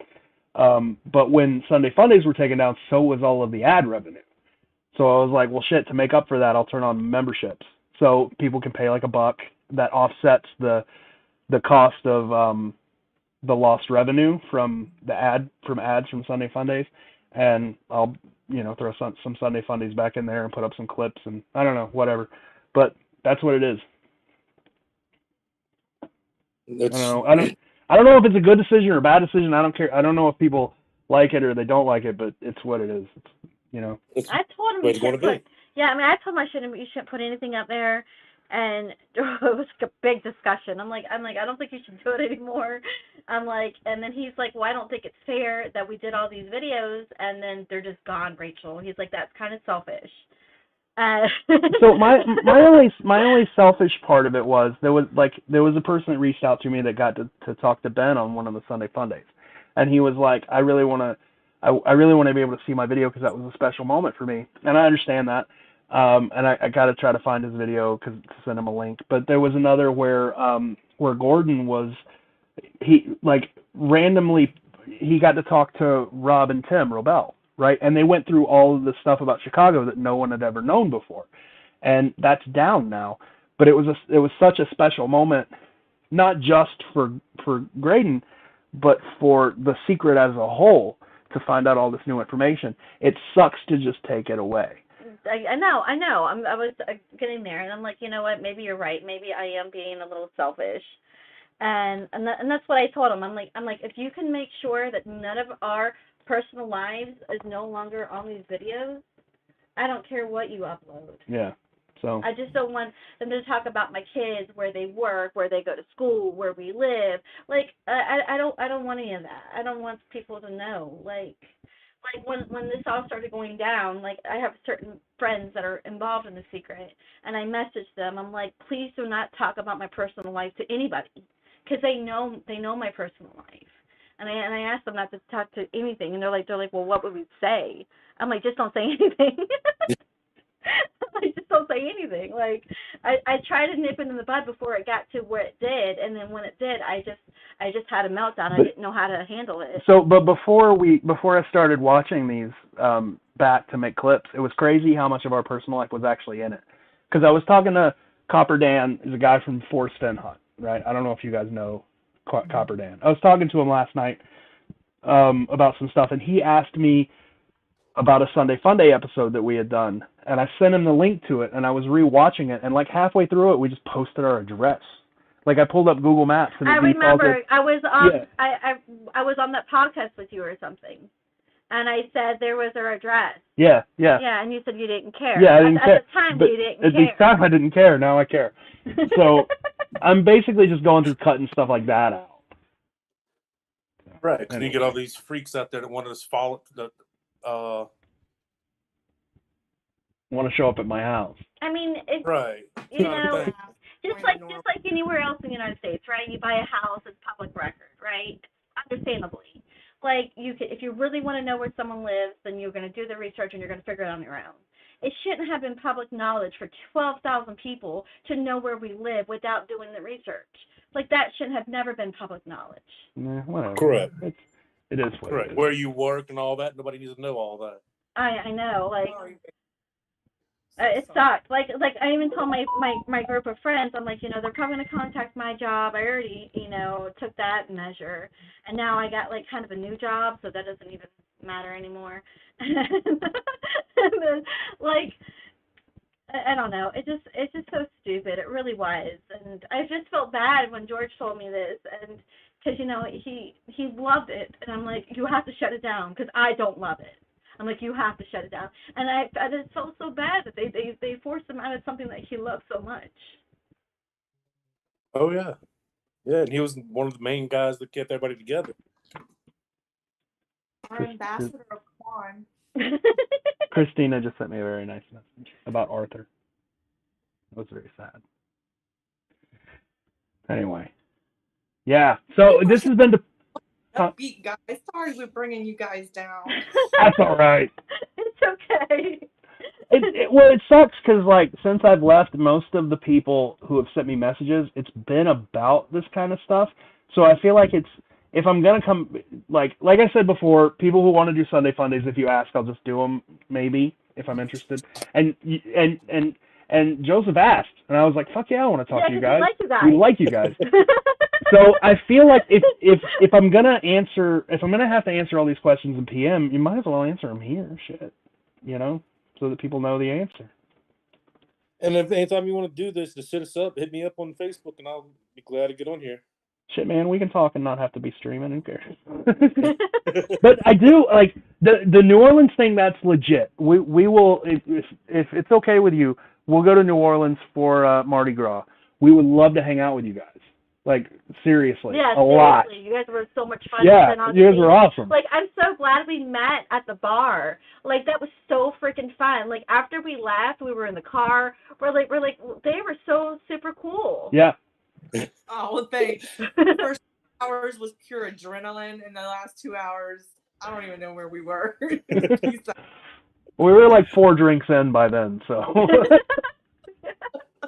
Well, I gotta say, I'd rather go back to St. Augustine and go drink instead of Bourbon Street because the prices are totally different. Oh yeah, dude, it's crazy. What's even cheaper? Really? I didn't notice that. Yeah, y'all were a lot cheaper. There's something that blew me away because I've always sort of lived in tourist towns, and you guys live around a tourist town too, so like prices that you pay in a tourist town is crazy. So when I went up to Cleveland and I took John and his wife out to dinner. Right, I took JJP and his wife out to dinner, and we all ordered, and it was a normal dinner that I was expecting, like, because it's St. Augustine prices, I'm expecting like $7,500 for this dinner, right? They brought a check and it was like $32. I was like, there's no fucking way.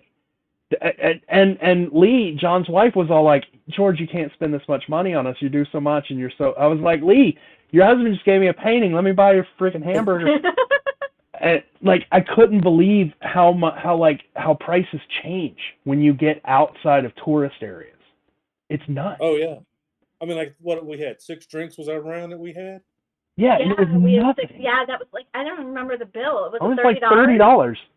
Yeah, it was like $30 a round. Yeah. Here in New Orleans, that's like $75 for that round. Yeah. Wow. When we went to Pennsylvania to see my family, it was pretty cheap up there too. Yeah. That's where I went. Pennsylvania? Oh, we went to a tiny town called Connellsville, very, very poor town. Yeah. They don't have the kind of... It used to be like a mining town, but the mine shut down, so it's like one of those tiny towns. And they don't have the infrastructure in their small towns up north that the small towns in the south have. Like small towns in the south, I don't mean to take, like, I'm going to say this is going to sound bad or whatever, but southern people tend to take care of each other better than northern people. When you're in a small town, when you're in a big city, northern people take care of each other very well. But when you're in a small town up north, you don't take care of your community as much as small towns in the south do, right? So there's a stark difference between small towns up north and small towns down south, and it was like culture shock how bad it was. Like they were kind of assholes to each other. This was a town, it was a mining town, and then the mine shut down, so they have no jobs.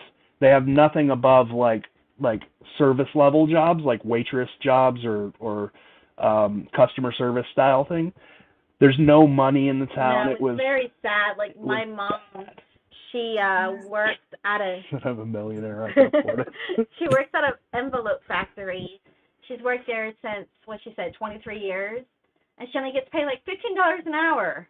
I keep telling this woman to quit her job, and go work at Walmart. She won't, and then they cut back her overtime, and she's telling me that she can't afford to live without the overtime, so now she's got a second job working at Walmart.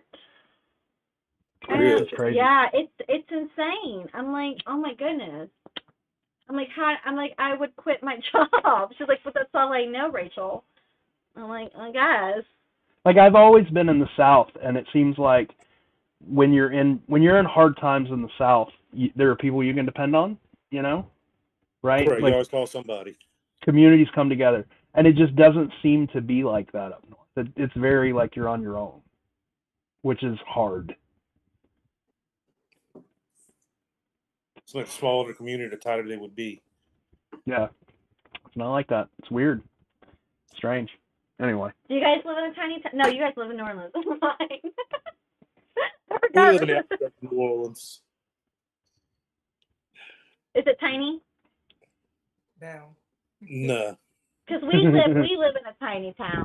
I think our town's like what? How many people? Like there's 2,000 people. Yeah, it's very tiny. I think the fire department I worked for, we had 60,000. Was it either 60,000 or 600,000 residents? But I think that's the whole parish, though, not just the area I covered. But we have a good population up here, and it's growing every year. Yeah. The housing market's going up. Then we have one of our outskirts is a little town. I think they have maybe 1,000 people in the town limits. So it's really good. But they're surrounded by 2 big towns. It's amazing how many people will sit here and watch us talk about small towns. Is it a secret karaoke now? I'll do secret karaoke. Fly me to the moon. All right. So yeah. Linda Spalding. Let's plan for February. Let's plan for next November, December. I'll leave you up for that one. And, I'll have Rachel start booking something, because if we can find something November, December, like right after, I don't know if I've got to figure out if like right after a holiday would be good for people because people take vacation or whatever. But yeah, we'll just book something, because if we book this far out, we'll just book it and make payments. Yeah, it shouldn't be even that much. She lost her hat. It's fine. Everybody lost our Halloween costume. Yeah, my horns kept picking Oh, that is the cutest dog. I want your dog. He was dropping his bowl right between our legs, like, feed me. What's his name? Buddy. Oh, Buddy is so cute. You got his little white patch in the front. He's a very cute pug, you guys. Is he a pug? That's how I knew about zoomies. Oh, because he's the puggies. They get them all the time. Puggies are classic. Yeah. He's ready to zoomy all over the yard. Yeah. George's dad came over and was trying to give our dog the zoomies too. We're like, she's gonna get the zoomies. That's what he was over here a minute ago, back in my toes. Our new dog is like a mix between a pit bull and a boxer. I think it looks like a boxer, but like it's got the coloration of a boxer, but it's pit bull. I think she also might be part hound as well. She looks houndish. She's a pit bull. I love boxers. Yeah, she goes nuts. Anymore? Huh? Did you keep them out? Your cat? 50? Oh yeah, 50. On the shoulder for a while. Yeah, 50.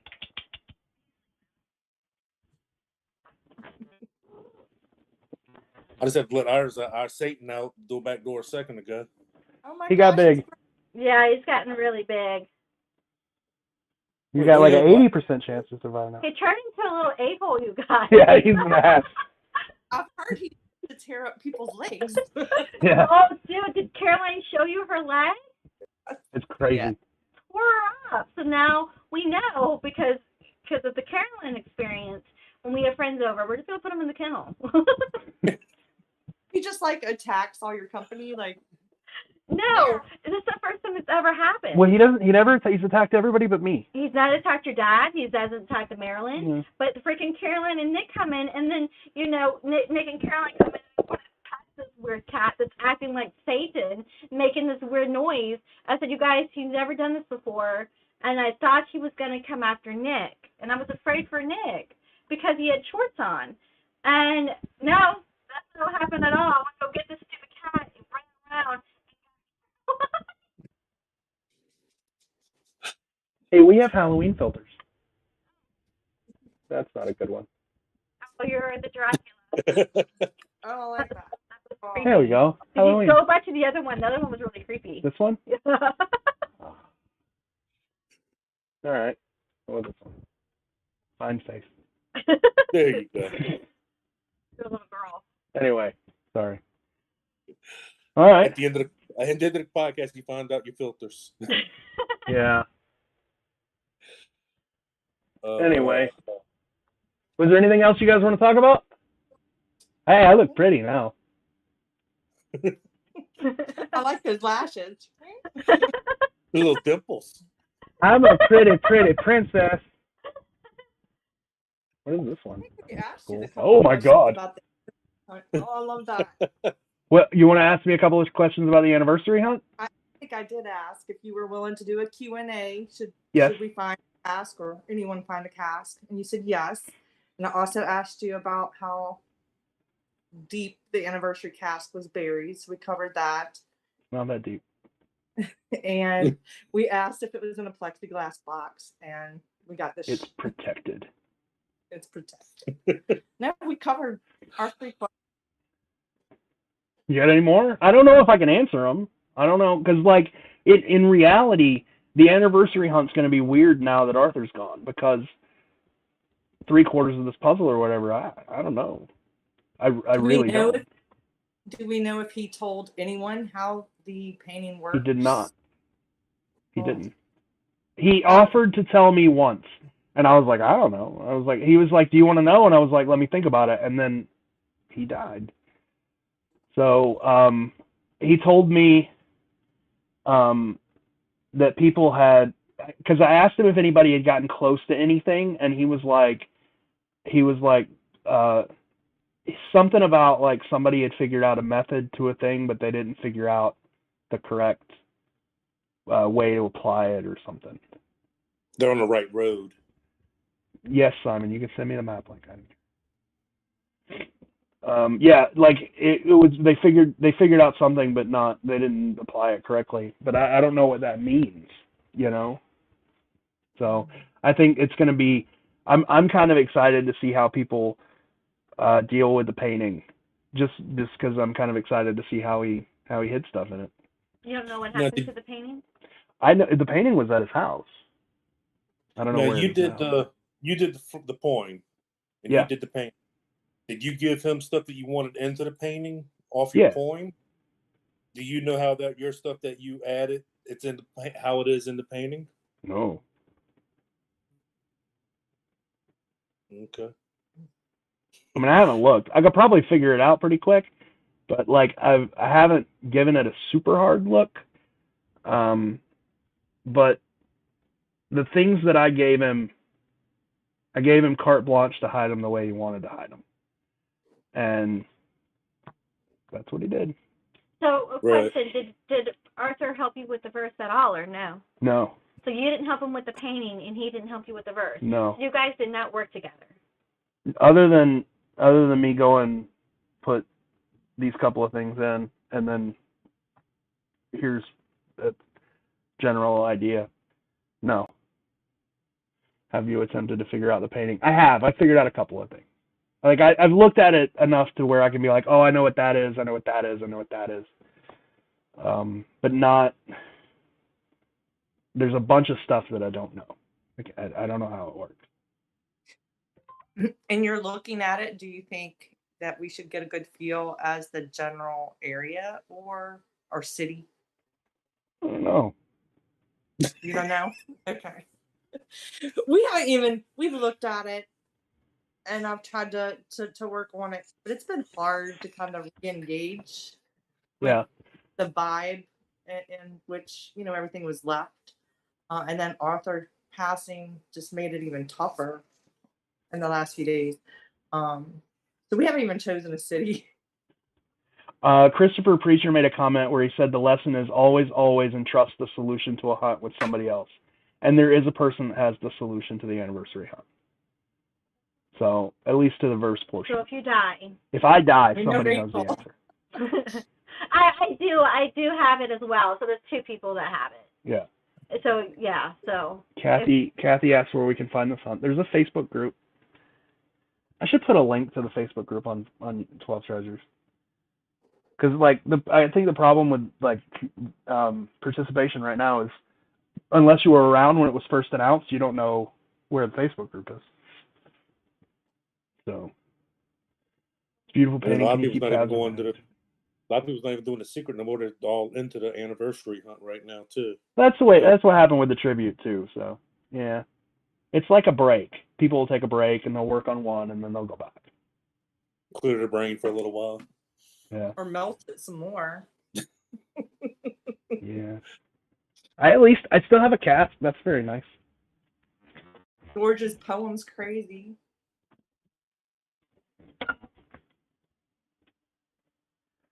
I still have my little. So there's 3 of these that were made, correct? Arthur had one, I have one, and there's one on the ground. Because there's stuff so Arthur was worried because this thing was simple and he was putting out very detailed images of it that someone would try to fake it. I don't know how. So there's very specific things about this that you can't tell what they are just by looking. I can show it to you, but you'll never figure it out, right? There's tells as to whether or not it's fake. So that's why he made a couple. He sent me one in case somebody was like, I found the tribute, and then we could compare.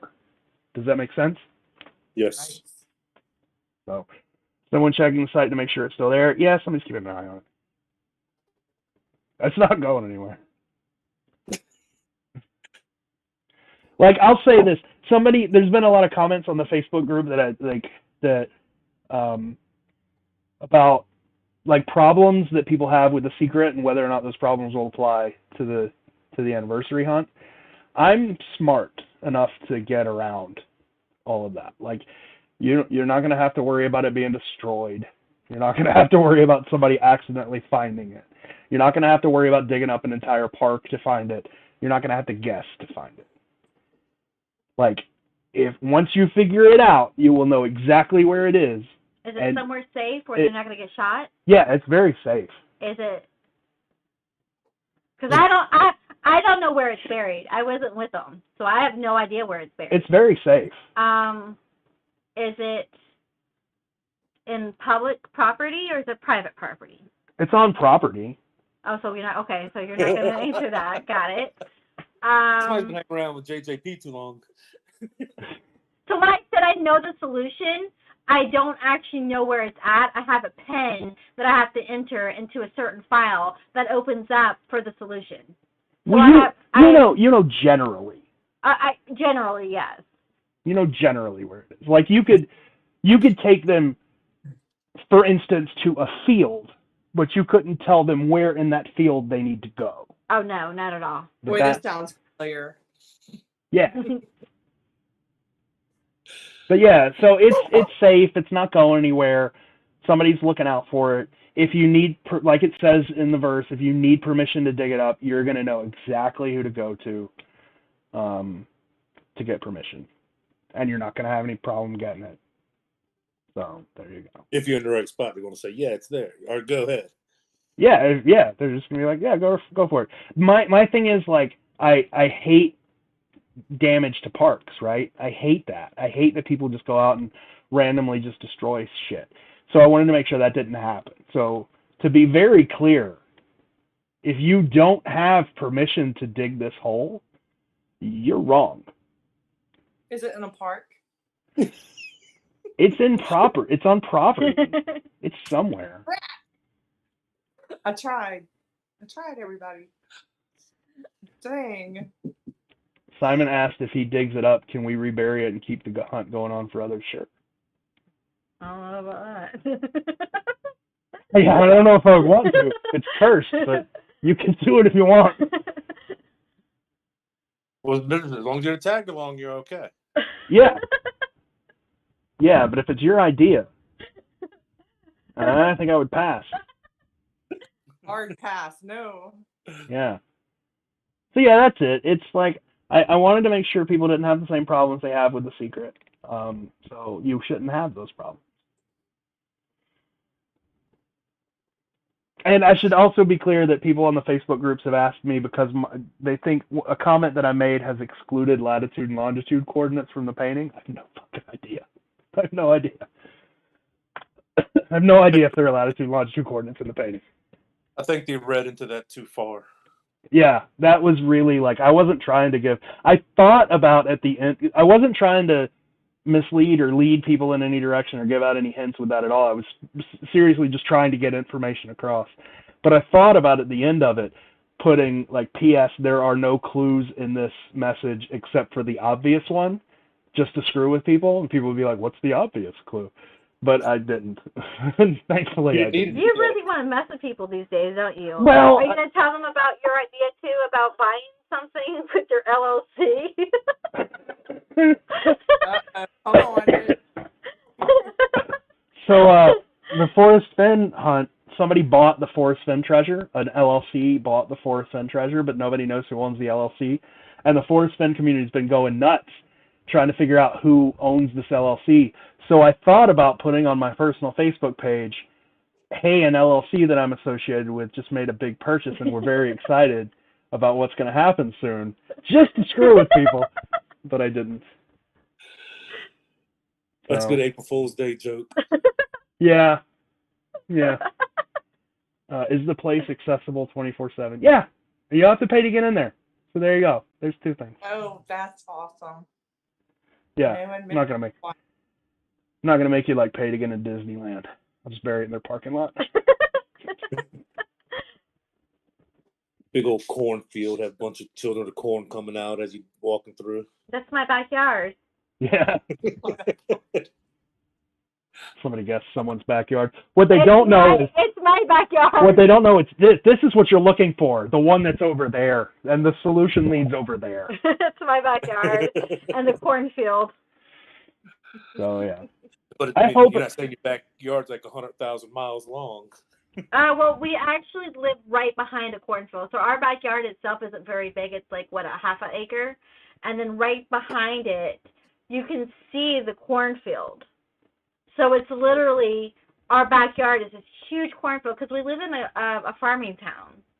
So when you go, so you have a cornfield here, you got a whole bunch of farms because there's a produce stand and they get all their stuff from the farm. So you probably got like maybe 7 farms on this end. And when you go that end, you have a whole bunch of farms. And then when you're going to the back roads to the Dollar General, to the other Dollar General, all it is farms. Yeah. That's all it is. We're surrounded by farms. And not farmers ourselves. You were cracking a joke about a cornfield. It's weird to be the most liberal people in the world and be in the middle of farmers. It's difficult. It's difficult. At least you got crops you can eat. I mean, a lot of it around here, sugarcane. Yeah. What do you guys have?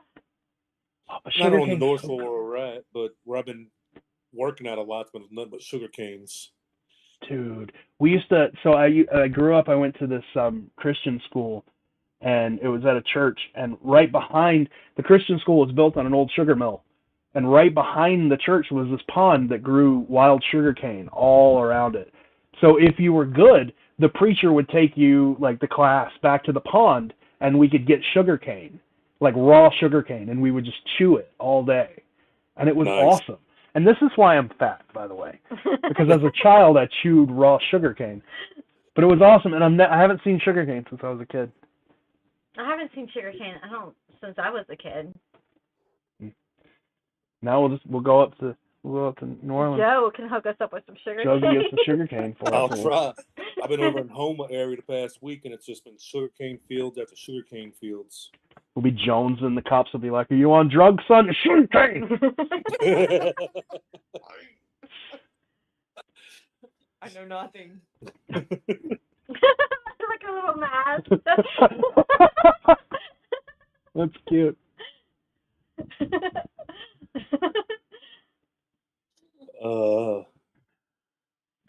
Are we done with our stream, or we want to keep going? You guys want to keep talking, or what do you want to talk about? It's up to you. We can wrap it up. I gotta run the potty still.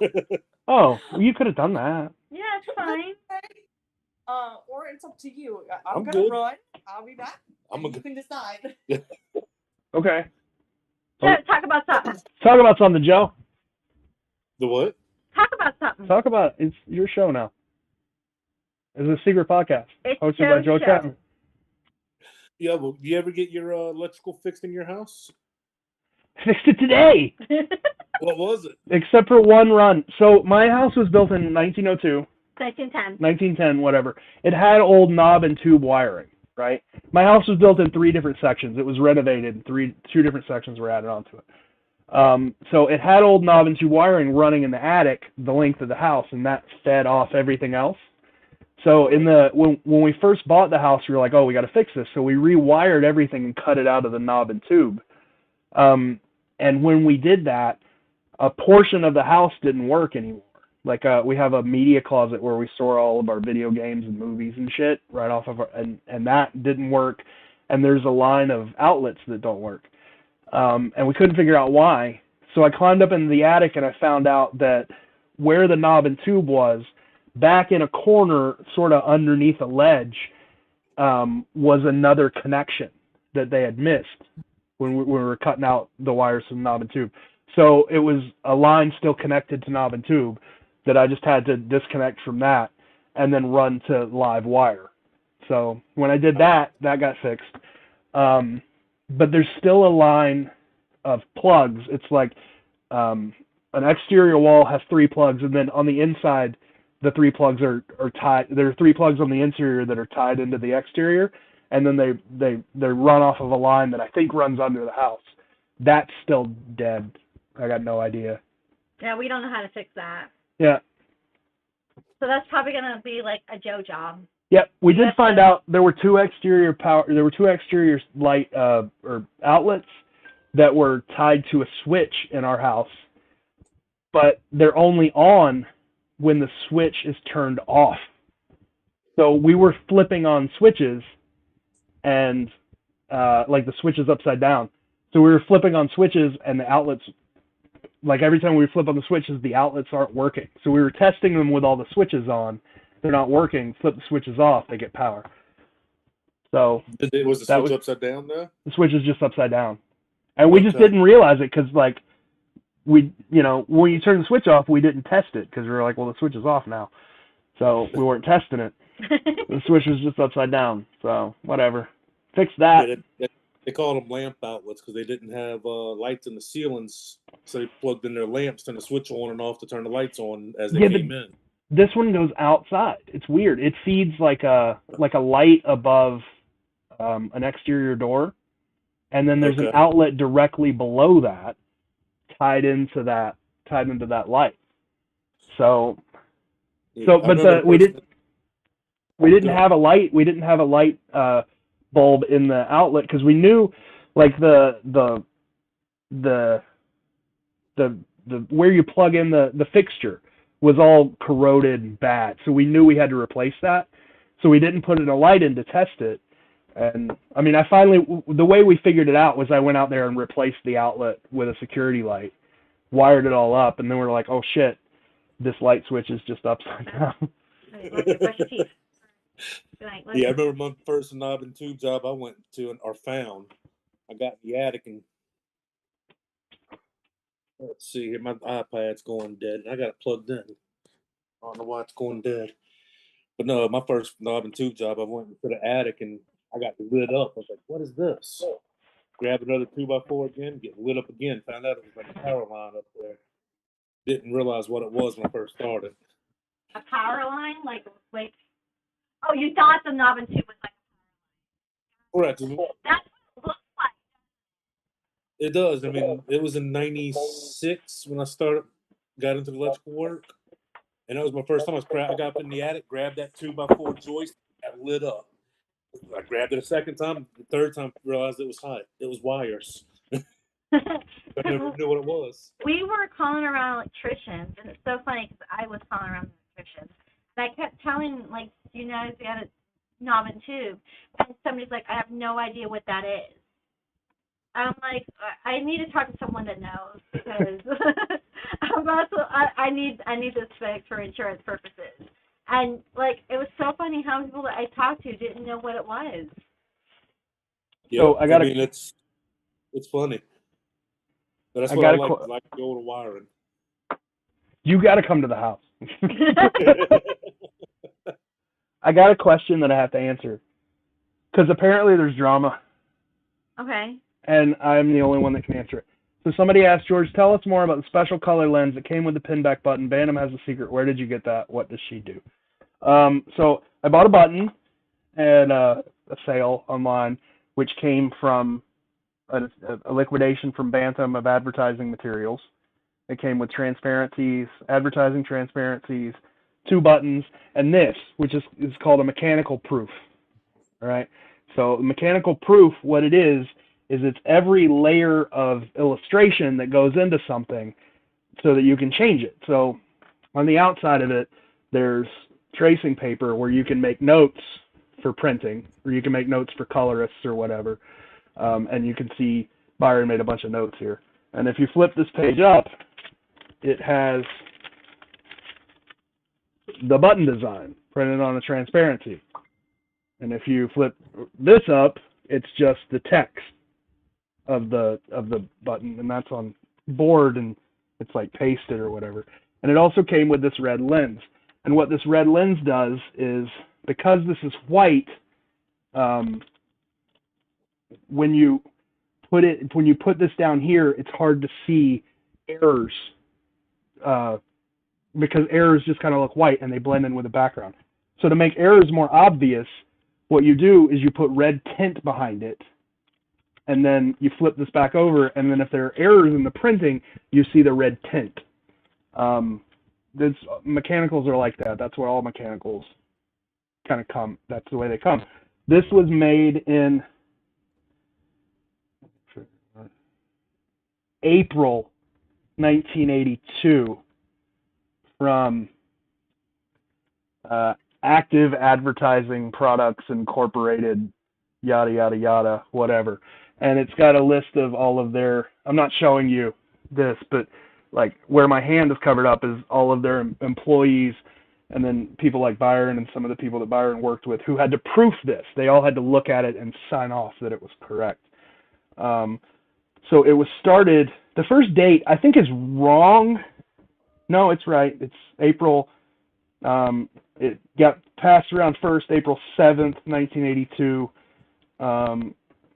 Was passed to media April 8th, 1982, and after that it's not dated. So yeah, that's what that is.